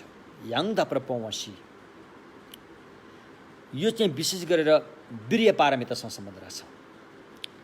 वीर्य पारमितासँग सम्बन्ध राख्छ। यसमा चाहिँ 4 किसिमका कुराहरूको ध्यान गरिन्छ अरे। किनकि दोस्रो खुड्किलोमा पुगेपछि त्यो खुड्किलोमा पुगेपछि चाहिँ प्रयोग मार्गलाई अवश्य पनि पैदा गर्छ भने पक्का पक्कीसँग त्यहाँ अभ्यासमा जुट्नुपर्ने हुन्छ। त्यसलाई त्यहाँ चाहिँ तपाईँको मेहनत कोसिस प्रदर्शन गरिन्छ। त्यहाँ त्यही प्रदर्शन गर्नको लागि चाहिँ यहाँ 4 प्रधान पनि भनिन्छ, कहिलेकाहीँ 4 प्रहान पनि भनिन्छ। 4 प्रहानलाई साधनामा उतारिन्छ हैन। त्यो के हो त भन्दाखेरि जति पनि हैन हामीले नजानेर नबुझेर अनजानमा अथवा जे जसरी हामीले अयोग्य कामहरू गऱ्यौँ होला, जुन गर्न नहुने थियो, जुन बोल्न नहुने थियो, जुन सोच्न नहुने थियो, त्यो अयोग्य क्रियाकलापहरू हामीले जति पनि गऱ्यौँ होला हैन, त्यसलाई हामीले छोड्नुपर्छ। अब उपरान्त छोड्नुपर्छ हैन। गर्नु नहुने रहेछ भनेर स्वीकार्नु पर्यो नि त। भित्रीदेखि हृदयको बटम लाइनदेखि त्यो गर्नु नहुने रहेछ भन्ने पक्षमा तपाईँ उभिनु पर्यो। भने दोस्रो, जो भविष्यमा त्यो फेरि दोहोरिनेवाला छ त्यसलाई रोक्नुपर्छ। जो अहिले जुन भविष्यमा त्यो आउनेवाला छ, फेरि त्यो खतरा चिज आउनेवाला छ, त्यसलाई रोकिदिनुपर्छ। पहिला जे आयो त्यो ठिक गर्ने पक्षमा उभिनु पर्यो। फेरि त्यो दोहोरेर आउनेवाला छ, फेरि त्यसलाई रोकिदिनु पर्यो। जुन गर्न योग्य छ, जुन एउटा चाहिँ मानव चला पाएर गर्नुपर्ने हो, मानवताको दायित्व हो त्यो गर्नलाई, त्यसलाई चाहिँ के गर्नु पर्यो त भन्दाखेरि आउन दिनु पर्यो, आउनलाई अवसर दिनु पर्यो, गर्नलाई अवसरको ढोका खोलिदिनु पर्यो हैन। जो आएको छ त्यसलाई अगाडि बढ्न दिनु पर्यो, जो आएको छैन त्यसलाई आउन दिनु पर्यो। राम्रो पक्ष है, नराम्रो पक्षलाई नराम्रो हो भनेर त्यसलाई त्यसतर्फ अब खडा हुनु पर्यो। नराम्रो पक्ष दोहोरेर आउनेवाला छ त्यसलाई आउन दिनु भएन। जो राम्रो पक्ष आउनलाई अवसर दिनु पर्यो, जो आइसकेको छ त्यसलाई अगाडि बढ्न दिनु पर्यो। भन्नुको तात्पर्य नराम्रो कर्महरू गर्न नहुने रहेछ भनेर त्यस पक्षमा उभिनु पर्यो। फेरि दोहोरिनेवाला छ भने त्यसलाई रोक्नु पर्यो। राम्रो कर्महरू गर्नुपर्ने रहेछ भनेर त्यसलाई अवसर दिनु पर्यो, आउन दिनु पर्यो। र आइसकेको राम्रो पक्षलाई चाहिँ त्यसलाई बढावा दिनु पर्यो। यो चाहिँ वीर्य पारमितासँग सम्बन्धको अभ्यास हो। यो चाहिँ सम्भार मार्गको दोस्रो खुड्किलोमा यो अभ्यासमा जोड दिन्छ, यो अभ्यासमा जोड दिन्छ अरे। तेस्रो अभ्यास, तेस्रो खुड्किलो सम्भार, उत्कृष्ट सम्भार मार्ग, माथिल्लो सम्भार मार्गमा पुगेपछि अनि तपाईँले 4 रिद्धिपाद रे यसलाई अप्नाइन्छ। किनकि यसमा चाहिँ शरीर र वचनको त्यति धेरै काम हुँदैन, मनको काम धेरै हुन्छ। किनकि ध्यानको काम धेरै हुन्छ। किनभने प्रयोग मार्गमा चाहिँ ध्यानमा जोड दिन्छ।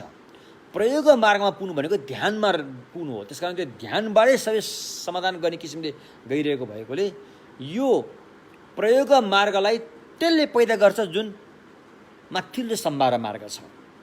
त्यसकारण प्रयोग मार्गको पूर्वाधारहरू तम तयारका साथ माथिल्लो सम्भार मार्गले गर्नुपर्नेछ। त्यसैले माथिल्लो स्तरको सम्भार मार्गले चाहिँ 4 रिद्धिपादको पादलाई 4 रिद्धिपादलाई साधनामा उतार्छ हैन। हो, यसले चाहिँ प्रयोग मार्ग पैदा गर्छ। बुझ्नुभयो नि क्या? अब यो 4 रिद्धिपादको कुराहरू गर्दाखेरि यसै जुनीमा, यसै चोला इन भेरी दिस लाइफ, यसै चोलामा हामी प्रयोग मार्गमा पुग्ने हो भने त्यो प्रयोग मार्गमा पुग्नुको लागि सम्भार मार्गको उत्कृष्टमा पुग्नुपर्छ। तपाईँको साधना अभ्यासलाई बढावा दिएर सम्भार मार्गको चोटीसम्म पुग्नुपर्छ, टुप्पोमा पुग्नुपर्छ अरे। त्यहाँ पुग्नुको लागि तपाईँले अनि यो 4 रिद्धिपाद, रिद्धि भन्ने हुन्छ। रिद्धि भनेको अब बुझ्ने भाषामा चमत्कार भने जस्तो कुरा हो। एउटा चमत्कार भन्ने कुरा हो। एउटालाई हैन, एउटालाई धेरै बनाएर देखाउनु, धेरैलाई एउटा बनाएर देखाउनु, जमिनमा हिँड्दाखेरि पनि पानीमा हिँडेर हिँड्न सक्नु हैन, आकाशमा हिँड्दाखेरि पनि जमिनमा हिँडेर गरेर हिँड्न सक्नु, यस्तो किसिमले त्यो चमत्कारी रिद्धि भनिन्छ नि। हो, त्यो रिद्धि प्रात्याहार्यलाई चाहिँ के भनिन्छ त भन्दाखेरि यहाँ चाहिँ पाद भनेको खुट्टा, पाउ, खुट्टा, चरण, पाद, खुट्टा, त्यसलाई खुट्टा। यो खुट्टा भनेको चाहिँ ध्यान हो, समाधि हो। त्यो सारा चमत्कारिक जुन देखाइन्छ त्यो चाहिँ समाधि ध्यानमा रहेको हुन्छ। त्यो समाधि ध्यानलाई चाहिँ खुट्टा भनेर भनेको। जुठुल्की काङपा, काङपा भनिन्छ, जुठुल्की काङपा, रिद्धिपाद हैन। त्यो खुट्टा चाहिँ समाधि ध्यान हो। त्यो समाधि ध्यानबाट नै यस्ता चमत्कारिक कुराहरू हामीले देखाउन सकिन्छ अरे। बुझ्नुभयो के? समाधि ध्यानको शक्तिबाट नै ती सिद्धिहरू प्रदर्शन गर्न सकिन्छ हैन। त्यसैले अब उच्च कोटिको सम्भार मार्गमा ध्यानलाई नै जोड दिएको हुन्छ अरे। र त्यो ध्यानलाई जोड दिएर त्यो साथ माथिको जुन बिर्या छ त्यो बिर्यालाई पनि साथमा लिएर गएर अनि ध्यानलाई जोड दिन्छ। अब सिधै हो भन्यो भने सम्भार मार्गको पहिलो खुड्किलोमा हामीले जुन ध्यान गऱ्यौँ त्यसलाई जुन 4 स्मृति प्रस्थान भनिन्छ त्यो चाहिँ प्रज्ञासँग सम्बन्ध हुन्छ। प्रज्ञाले हेर्छ, किनकि त्यसले त सच्चाइलाई हेर्छ, सच्चाइलाई जान्दछ, सच्चाइलाई बुझ्दछ, त्यो प्रज्ञा हो भने त्यसपछि 4 प्रधान मध्यम स्तरको सम्भार मार्ग हामीले जुन 4 प्रधान भनेर चाहिँ उतार्यौँ त्यो चाहिँ वीर्यसँग सम्बन्ध छ। मेहनत, कोसिस, उत्साहका साथ गर्ने मेहनत, राम्रो कर्मप्रतिको उत्साह, त्यो चाहिँ वीर्यसँग सम्बन्ध छ। आएर उच्च कोटिको सम्भार मार्गमा जुन 4 रीतिपातलाई अभ्यासमा उतार्ने भन्यौँ त्यो चाहिँ समाधिसँग सम्बन्ध छ। त्यसकारण प्रज्ञा, वीर्य, समाधिसँग सम्बन्ध छ। र यो सारा कुराहरू चाहिँ मनसँग सम्बन्ध छ। फेरि यही मनले गर्ने हो। फेरि तपाईँले बाहिर किन्न जाने कुरो होइन यो, बाहिर किनेर पनि पाइँदैन यो, यही मनले गर्ने हो। जुन अघि राग, रिस, मोह, हाहु भनिसक्यो यही मन छ नि, त्यसैलाई चाहिँ सफा गरे धुँदै ल्याएको हो नि त हामीले, धुँदै ल्यायो नि त। यही मनबाटै गर्नुपर्छ। कुन मन? अहिले यहाँ भएको मन, अहिले यही छ त्यो, हामीसँग छ त्यो, त्यहीबाट गर्ने हो नि त सबै। अभ्यास त सबै यहीबाट गर्ने हो। सारा अभ्यास साधनहरू मनबाटै गर्ने हो। त्यसो भएकोले अहिले हामीले के बुझ्यौँ त भन्दाखेरि सम्भार मार्ग चाहिँ 3 किसिममा हुन्छन्। तल्लो खुड्किलाको सम्भार मार्ग, मध्यम खुड्किलाको सम्भार मार्ग, माथिल्लो खुड्किलाको सम्भार मार्ग। तल्लो खुड्किलाको सम्भार मार्गमा चाहिँ भर्खरका शिकारहरू लागेका हुन्छ नि, भर्खर लागि परेका हामीहरू जस्तो व्यक्तिहरू भनौँ न, उसले सुरुमै त्यो गरिहाल्नुपर्छ। सम्यक दृष्टिको आएर 4 स्मृति प्रस्थान शक्ति पठानको ध्यान गर्नुपर्छ अरे। त्यो साथसाथमा अरू पनि ज्ञान शून्य कामहरू थुप्रै हुन्छ नि, त्यो सबै पनि गर्नुपर्छ। समता ध्यान पनि गर्नुपर्छ। मध्यम स्तरको सम्भार मार्गमा पुगिसकेपछि तपाईँले अनि त्यसलाई धन ध्यानलाई यो अभ्यासलाई जोड दिनुपर्छ हैन। नचाहिने कुरा भने पन्छाउनु पर्यो, नचाहिने कुरा पछि आउनबाट रोक्नु पर्यो, चाहिने कुरालाई ल्याउनु पर्यो, आउने अवस्था दिनु पर्यो, आइरहेका चाहिने कुरालाई अगाडि बढाउनु पर्यो, विकास गर्नु पर्यो। त्यो चाहिँ मध्यम स्तरको सम्भार मार्ग अभ्यास। माथिल्लो स्तरको सम्भार मार्ग अभ्यासमा चाहिँ त्यहाँबाट शरीर र वचनको काम धेरै हुँदैन, त्यहाँ मनको काम धेरै हुन्छ। त्यहाँ चाहिँ 4 रीतिपात भनेर समाधि ध्यानलाई जोड दिनु पर्यो। समता ध्यान, विपसना ध्यानलाई जोड दिएर लाग्नुपर्छ। अनि त्यसैले चाहिँ प्रयोग मार्ग उत्पाद गर्छ। बुझ्नुभयो के? यस्तो किसिमले आज हामीले सम्भार मार्गको बारेमा कुरा गर्दैछौँ। त्यसमध्ये यहाँ सती पठानको कुरा पनि आयो, तल अब यो उसमा पनि आउँछ, भावना मार्गमा पनि यी कुराहरू आउलान् हैन। तर सती पठानको ध्यान गर्दाखेरि शरीर, वेदना, चित्त बाहेकका अन्य विषयलाई हेरेर चाहिँ सती पठानको ध्यान गराइन्छ। शरीरले पनि दुःख, अनित्य, अनात्मा, अपवित्र भनेर हेरिन्छ, तर मूलतः शरीरलाई चाहिँ अपवित्रको रूपमा राम्रोसँग हेरिन्छ। किनकि हामीलाई बढी लोभ त शरीरबाट आइरहेको हुन्छ, हाम्रो बढी लोभ शरीरबाट आउँछ। कसरी भन्दाखेरि हामी भ्रम परेर यो अपवित्र शरीरलाई पवित्र भन्ठानिरहेको हुन्छ। फोहोर मैलालाई त्यति लोभ जाग्दैन नि त होइन। जुन पवित्र छ, जुन राम्रो सफा भन्ठान्छौँ त्यहीँबाट लोभ जाग्ने हो, त वास्तविकता त्यो होइन। जब जब हाम्रो शरीरलाई हामीले चाहिँ एकदमै लोभ गरेर लान्छौँ तब तब समस्या झन् बढ्दै जान्छ, समस्या जटिल हुँदै जान्छ। भगवानले सिकाएको यो शरीरलाई चाहिँ, यो शरीर भनेको त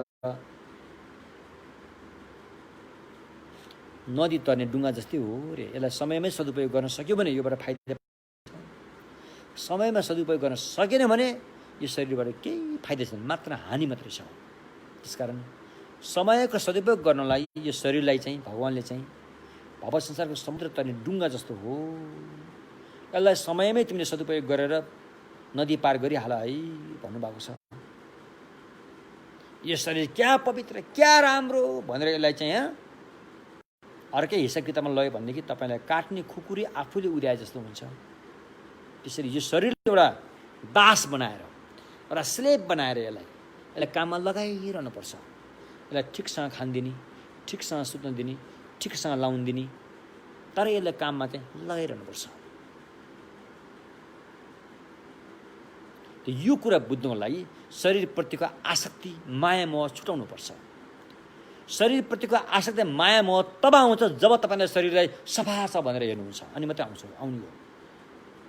सफा छ, यो शरीरसँग बसेपछि मजा आउँछ, स्वाद आउँछ, राम्रो छ भन्ने पक्षमा अत्याधिक रूपमा चित्त झुकाउँदै गएपछि त्यहाँबाट शरीरप्रतिको चाहिँ यस्ता घटनाहरू गर्छन्।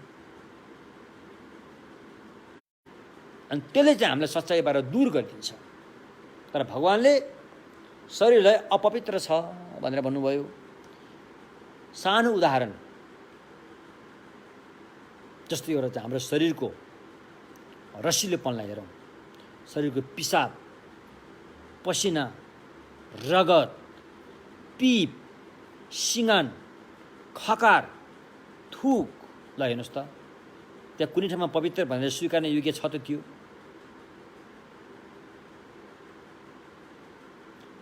अनि किन सफा भनिरहेको छ भन्दाखेरि भ्रममा परेर, भ्रममा परेर। त्यो भ्रम कसले पैदा गर्यो? अविद्याले, नजान्नाले, सही ढङ्गसँग नजान्नाले, सही ढङ्गसँग नबुझ्नाले। त्यो कसरी भयो भन्दाखेरि सही ढङ्गसँग बुझाउने व्यक्ति नभइदिएकोले, बुझाउनेले पनि सही ढङ्गसँग बुझाइदिएन, बुझिदिनेले पनि सही ढङ्गसँग बुझिदिएन भने अनि यी घटनाहरूको चाहिँ, यी घटनाहरूलाई बेहोर्नुपर्ने हुन्छ।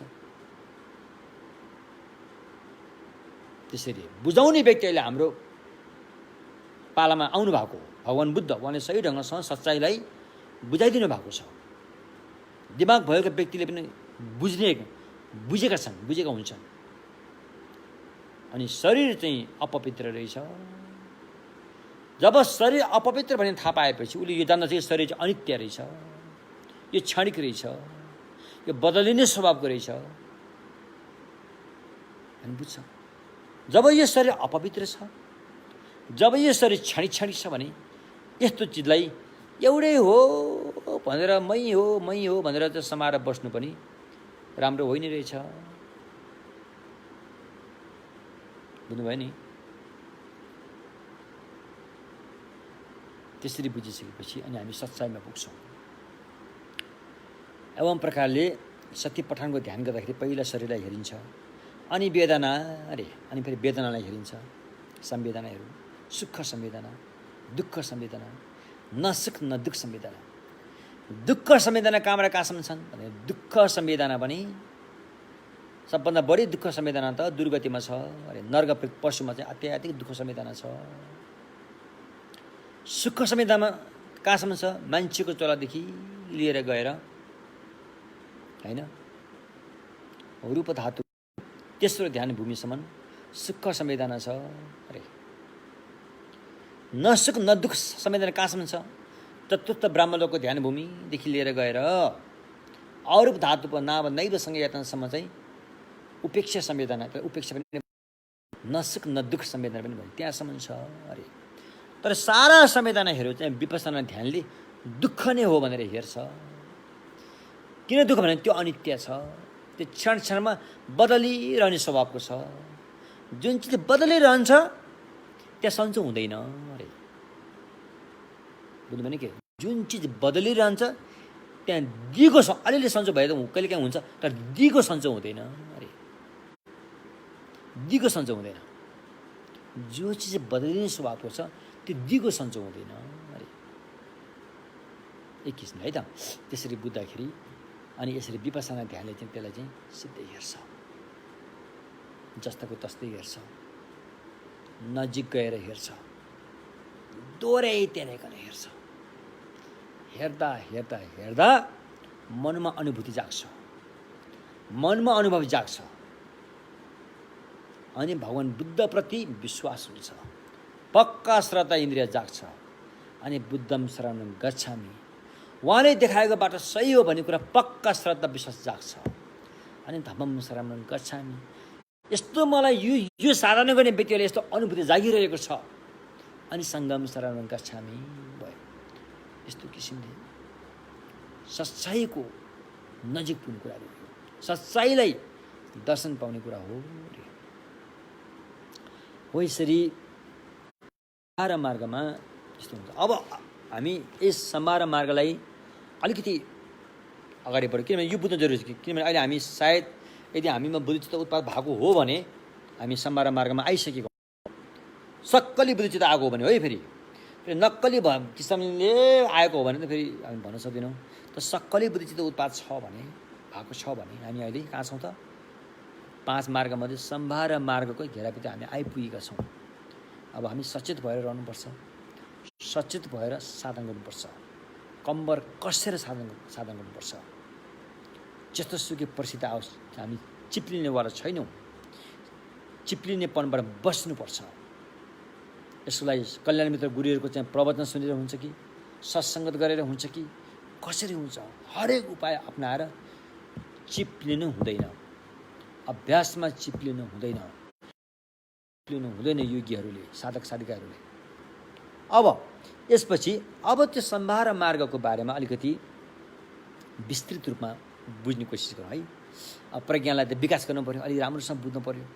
अहिले हामी अहिलेसम्म बुझाइ चाहिँ मोटामोटी हो, यो अलि मसिनो किसिमले बुझ्नु पऱ्यो रे। यसलाई मसिनो किसिमले बुझ्दाखेरि अब सम्भार मार्ग पनि पैदा हुने एउटा चोला चाहियो नि, एउटा चोला चाहियो। कस्तो चोलामा यो सम्भार मार्ग पैदा हुन्छ? देवताको चोलामा हुन्छ कि नागको चोलामा हुन्छ कि पशुको चोलामा हुन्छ कि प्रेतको चोलामा हुन्छ कि मान्छेको चोलामा हुन्छ कि कसको चोलामा हुन्छ? सम्भार मार्ग कुन चोलामा प्राप्त गर्न सकिन्छ यो बुझ्नु पर्यो, नम्बर 1। नम्बर 2 मा के हो पहिले यो बुझ्नु कुन चाहिँ चोलामा प्राप्त हुन्छ भन्दाखेरि यो प्राप्त हुने 2टा आधार हुनुपर्छ, शारीरिक आधार, मानसिक आधार, अनि मात्रै यो प्राप्त हुन्छ। कस्तो शरीरमा यो शरीर भने चोला भनौँ न प्राप्त हुनुपर्ने हो त, कस्तो किसिमको मनमा यो प्राप्त हुन्छ त? यो बुझ्नलाई अलिकति अभिधर्मको कुराहरू बुझ्न पनि अलिकति जरुरी छ है तपाईँहरूले। त्यसकारण सबभन्दा पहिला शारीरिक आधारले बुद्ध धर्ममा मान्छेलाई बढी महत्त्व दिएको छ। यो मान्छे कहाँ बस्छन् त भन्दाखेरि अब यो अभिधर्मको भाषा हो, 4वटा महाद्वीपहरू छन् त्यो। पूर्व विदेह द्वीप, दक्षिण जम्बूद्वीप, पश्चिम अपर गोदनीय, उत्तर कुरुद्वीप होइन, स्यारा लुफापो, सो जम्बुलिङ, नु भालङचु झङटामिङन रे। यो 4वटा महाद्वीपमा चाहिँ मान्छेको निवास छ, मान्छेहरू त्यहाँ बस्छन् रे। त्यसमध्ये पनि 4वटा महाद्वीपमा रहेका मान्छेहरू मध्ये पनि सम्भार मार्ग पैदा हुने मान्छेको चोला चाहिँ कुन द्वीपमा रहेको मान्छेको चोलामा सम्भार मार्ग पैदा हुन्छ त भन्दाखेरि यो चाहिँ होइन मान्छेको चोला त हो भनेर भनिसक्यो। त्यसमध्ये पनि 3टा द्वीप, उत्तर कुरुद्वीपमा चाहिँ हुँदैन रे। उत्तर कुरुद्वीपका मान्छेहरूमा चाहिँ सम्भार मार्ग पैदा हुँदैन रे, किनकि त्यहाँ वैराग जाग्दैन। त्यहाँ चाहिँ 1000 वर्षसम्म पक्की आयु हुन्छ रे, बिचमा मर्नु नपर्ने।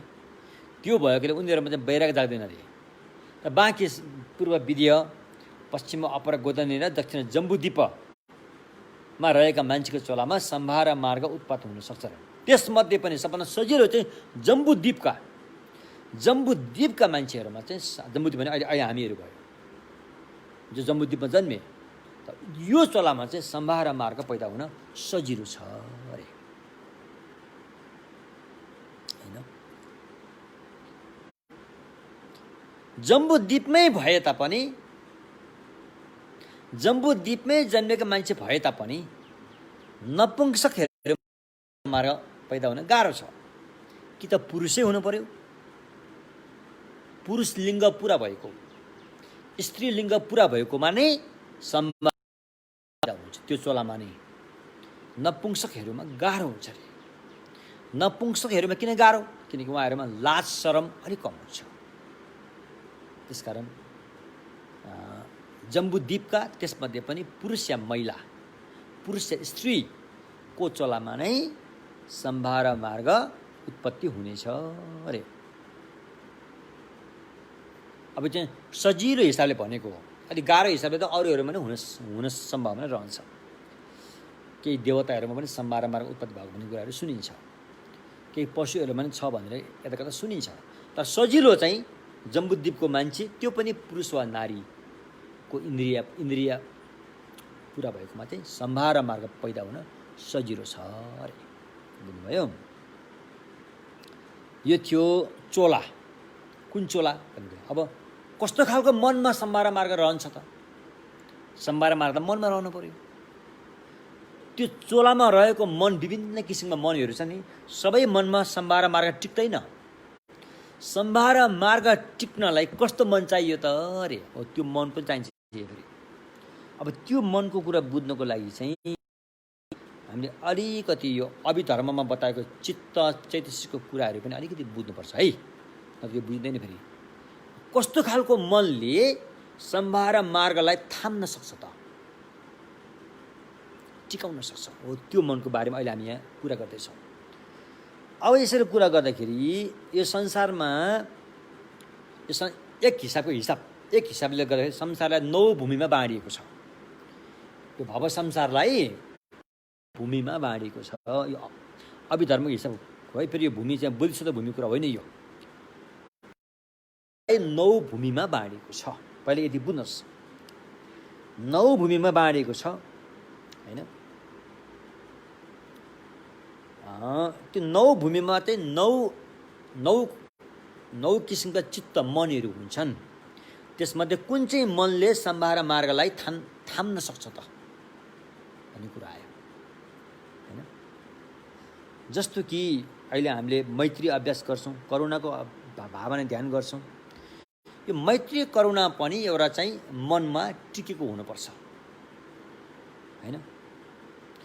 त्यो मन चाहिँ फेरि जे पाए त्यो मनमा टिक्दैन, फेरि त्यसलाई छुट्टी एउटा मन चाहिन्छ। अहिले हामी भनौँ न, त्यस्तो अनात्मा भावना जस्ता जुन प्रज्ञाहरू, त्यो पनि कुनै एउटा मनमा टिकेको हुनुपर्छ। त्यो टिकाउनलाई एउटा मन चाहिन्छ। त्यो टिकेन भनेदेखि यत्तिकै प्रज्ञा, यत्तिकै विपसना गरेर त्यो दिगो हुँदैन, त्यसले हाम्रो मनको मैल पखाल्न सक्दैन। त्यस कारण त्यो टिकाउने मन दरिलो हुनुपर्छ, दरिलो मनमा टिकेको हुनुपर्छ। जथाभावी मनमा यो टिकाएर त्यसले काम गर्न भने जस्तो काम गर्न सक्दैन। त्यसैले दरिलो मन चाहिन्छ। त्यो दरिलो मन कस्तो हुन्छ त भन्ने बारेमा अहिले हामी यहाँ भन्दैछौँ होइन।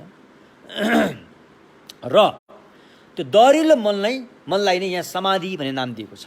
ध्यान समाधि, ध्यानमा नै दरिलो मन हुन्छ। मनको दरो पनि ध्यानमा आउँछ। अथवा मन अलिक बलियो मन, जुन सारा अभ्यासहरूलाई टिकाउन सक्छ, त्यो मन चाहिँ बलियो हुनुपर्छ। त्यो बलियो मन चाहिँ ध्यान गरेको मनमा नै त्यो बल आउँछ, अरूमा आउँदैन फेरि।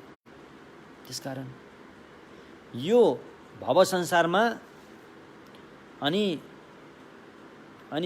कुन चाहिँ मन दरिलो छ त भनेर विचार गरिन्छ। अब कुन चाहिँ मनले यी सम्भार मार्ग प्रयोग मार्ग थाम्न सक्छ, त्यो मनलाई अब हामी यहाँ खोज्छौँ। यहाँ खोजेर विचार गर्दाखेरि कामधातु, अब यस्तो फेरि भगवान बुद्धको धर्ममा यो विश्व ब्रह्माण्डलाई, भव संसारलाई 3 धातुमा बाँडिएको छ है। काम धातु, रूप धातु, अरूप धातु, सुखम द्वेकम सुखम सुमेकम, 3 धातुमा बाँडेको छ। 3 धातुलाई फेरि भूमिको हिसाबले 9 भूमि छन्। यहाँ ध्यानको हिसाबले 9 भूमि छन्।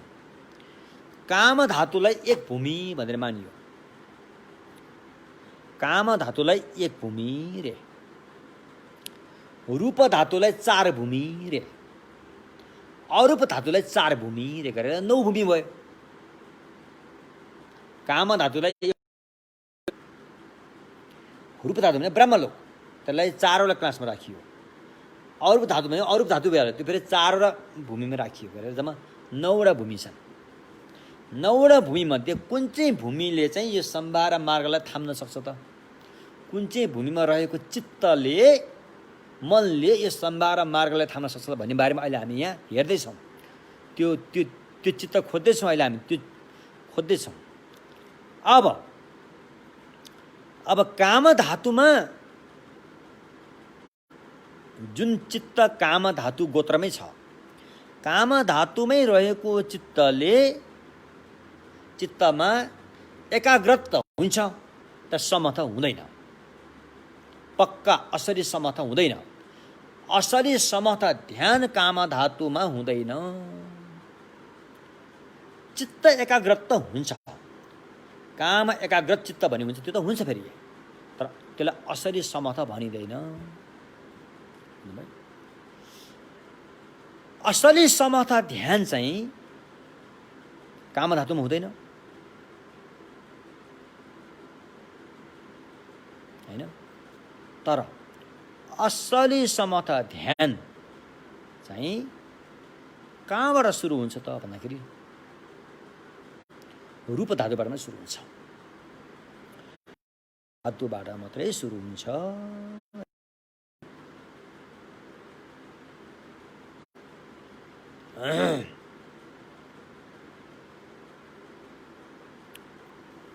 रूप धातु अरूप धातु 9 भूमि मध्ये 8 भूमिमा मात्रै यो समथ ध्यान पक्का आएको हुन्छ अरे।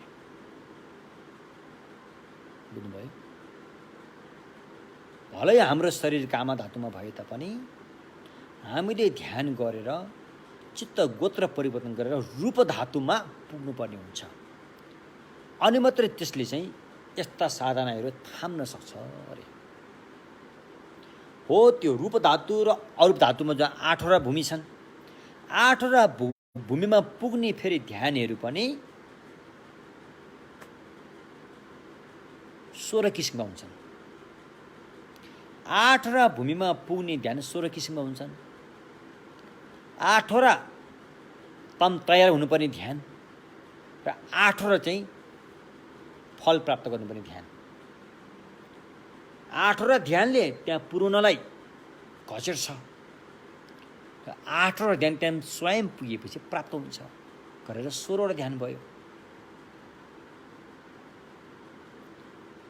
तपाईँ नआत्तिनुहोस्, हामी यसलाई भोलि पनि फेरि यसको बारेमा चर्चा हुन्छ। यसलाई म तपाईँलाई सिकाएरै छोड्छु यो। त्यसकारण पहिला यो विश्व ब्रह्माण्ड नभनौँ, यसलाई भव संसार भनिन्छ। भगवानको भाषामा भव संसार, भव संसारलाई 9 भूमिमा बाँडिएको छ। एउटा काम धातु, त्यसलाई एउटैमा बाँडियो। रूप धातुलाई 4 वटा भूमिमा बाँडियो र अरूप धातुलाई 4 वटा भूमिमा बाँडियो गरेर 9 भूमि भयो। अब समथ ध्यान विपसना ध्यान भनेको चाहिँ यो 9 भूमि मध्ये कुनमा टिक्छ त भन्दाखेरि काम धातुमा टिक्दैन अरे। काम धातुमा भएको हाम्रो चित्त चाहिँ यति चञ्चलता हुन्छ कि, यति समस्या हुन्छ कि यसले ती ध्यानहरूलाई थेक्न सक्दैन, भने जस्तो गरी थेक्न सक्दैन अरे। यो थेक्नको लागि कमसे कम पनि रूप धातुमा पुग्ने ध्यान तयार गर्नुपर्छ। त्यस समतेन कि निर्दोक्रे, यसमा चाहिँ उपचार ध्यान, हैन, ध्यानको उपचारलाई हामीले प्राप्त गर्नै पर्छ। 1 2 3 त्यो प्राप्त गर्नै पर्छ। त्यो नगरिकन समथ विपसना साँच्चीकै पैदा भएको हुँदैन।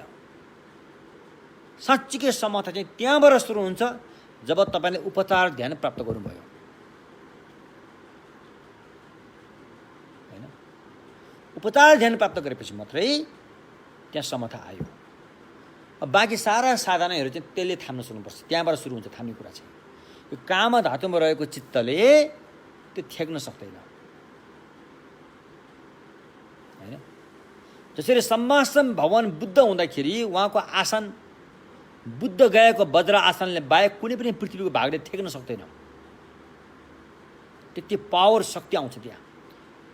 वज्र आसनमै बस्दाखेरि त पृथ्वी हल्लियो, उहाँ बुद्ध हुँदाखेरि पृथ्वी नै प्रकम्पन भयो भन्छ, कम्पन भयो भनिन्छ। त्यस्तै अब त्यस्तो त नभने एउटा मात्र सानो उदाहरण, अब त्यो त उदाहरण माथि उदाहरण हो। अब यो जति पनि यो साधना अभ्यासहरू चाहिँ यो चाहिँ कहाँ टिक्छ भन्दाखेरि अधिकांश समथ ध्यानको पहिलो खुड्किलो चाहिँ प्राप्त गर्नै पर्ने हुन्छ। त्यहाँबाट अनि यसलाई टिकाउन सकिन्छ, त्यहाँबाट अगाडि बढ्न सकिन्छ। बुझ्नु भएन के हो? यसरी चाहिँ पहिला यो भव संसारलाई 9 भूमिमा बाँडियो र काम भूमि एउटा भयो, रूप भूमि 4 र अरू भूमि 4 मा बाँडियो।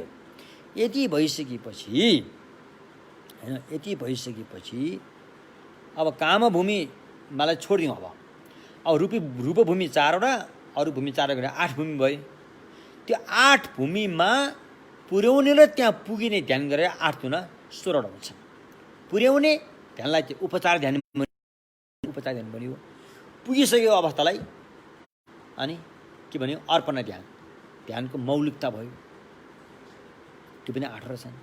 त्यहाँ पुर्याउने फेरि 8 उपचार पनि छन्, उपाय ध्यान भएन गरेर 16 ध्यान भयो। 16 किसिमको ध्यान भए हैन। त्यसमध्ये हो त्यो भयो। त्यसमध्ये वास्तविक समाधि ध्यान चाहिँ यहाँ 16 भनियो, वास्तवमा यहाँ 17 हुन्छ के। 16 त भनियो, वास्तवमा 17 हुन्छ। किनभने अहिले यो अभिधर्म कोष अनुसार चाहिँ पहिलो ध्यान भूमि पनि 2 छन्। पहिलो ध्यान भूमि अनि विशेष किसिमको ध्यान भूमि गरेर पहिलोलाई चाहिँ 2 भागमा बाँड्दाखेरि 17 भयो। गरेर जम्मा 17 भयो हैन। यिनीहरू वास्तविक समर्थ ध्यान हुन् 17 चाहिँ। वास्तविक समर्थ ध्यान 17 भए। 17 मध्ये अब यो जुन अहिले हामीले गरेको साधनाहरू चाहिँ कुन चाहिँ ध्यानमा टिक्छ भन्दाखेरि अनि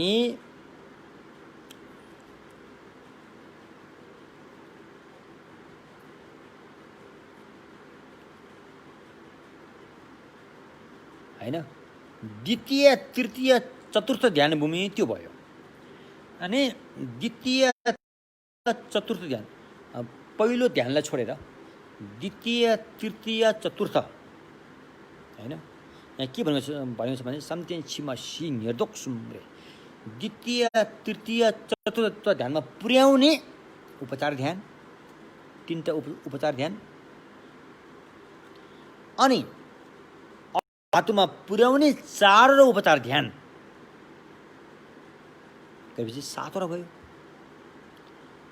त्यसमाथि 7 भयो।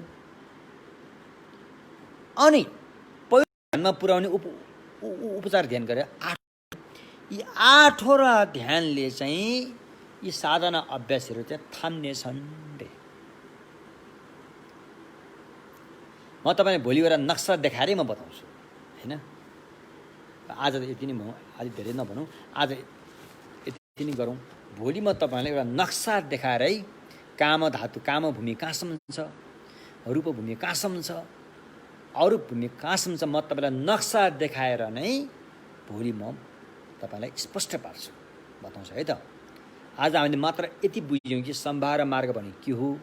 त्यो 3 किसिमका हुँदो रहेछन्, 3 खुड्किला हुँदो रहेछन्। पहिलो खुड्किलोमा यो अभ्यास गरिँदो रहेछ, दोस्रो खुड्किलोमा यो अभ्यास, तेस्रो खुड्किलोमा यो अभ्यास गरिन्छ। यो कुरा हामीले भन्यौँ। त्यसपछि गएर अहिले हामीले यो पनि बुझ्यौँ कि सम्भार मार्ग चाहिँ कस्तो चोलामा पैदा हुन्छ। त्यो चोला पनि विशेष गरेर जम्बुद्वीपको पुरुष या महिलामा नै पैदा हुँदो रहेछ भन्ने कुरामा हामीले बुझ्यौँ। अब हामीले यसमा अलिकति हामीलाई गाह्रो भयो कि चित्त चाहिँ कस्तो मनमा त्यो रहन्छ त भन्दाखेरि त्यो मनको बारेमा बुझ्नु पऱ्यो। अनि यो भव संसार 9 भागमा बाँड्यौँ। 9 भागमा त्यो काम धातुमा चाहिँ त्यो हुँदो रहेछ, त्यसले थाम्न सक्दो रहेछ भन्ने कुरा हामीले बुझ्यौँ। रह्यो कुरा रूप धातु र अरूप धातुको ध्यानमा मात्रै त्यो रहँदो रहेछ भन्ने कुरा हामीले पनि बुझ्यौँ। रूप धातु र अरूप धातुभित्र पनि 18 होइन 17 ध्यान भूमिहरू छन्। 17वटा ध्यान भूमिलाई पनि त्यहाँबाट बाँकी हटाएर बाँकी मात्र 8वटा ध्यान भूमिले मात्रै यो अभ्यासलाई थाम्न सक्दो रहेछ भन्ने कुरा अहिले हामीले बुझ्यौँ। अब यस्तो विस्तृत जानकारी भोलि आउँछ। यो बुझ्न एकदम जरुरी छ। तपाईँले बुझे पो तपाईँले ध्यान गरेर अहिले म कुन अवस्थामा आइबि त, अहिले म कुन अवस्थामा आइबि त, अहिले म कुन भूमिमा छु भन्ने कुरा तपाईँ आफैले जानकारी लिन सक्नुहुन्छ।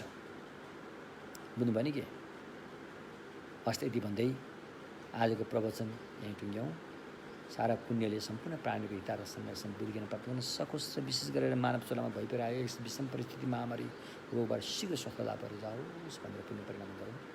सोनम दिए थम जे शिव थम न्याय बेदा नाम थम जे नि केगा नची बालाउँ ठुका सिपे छोले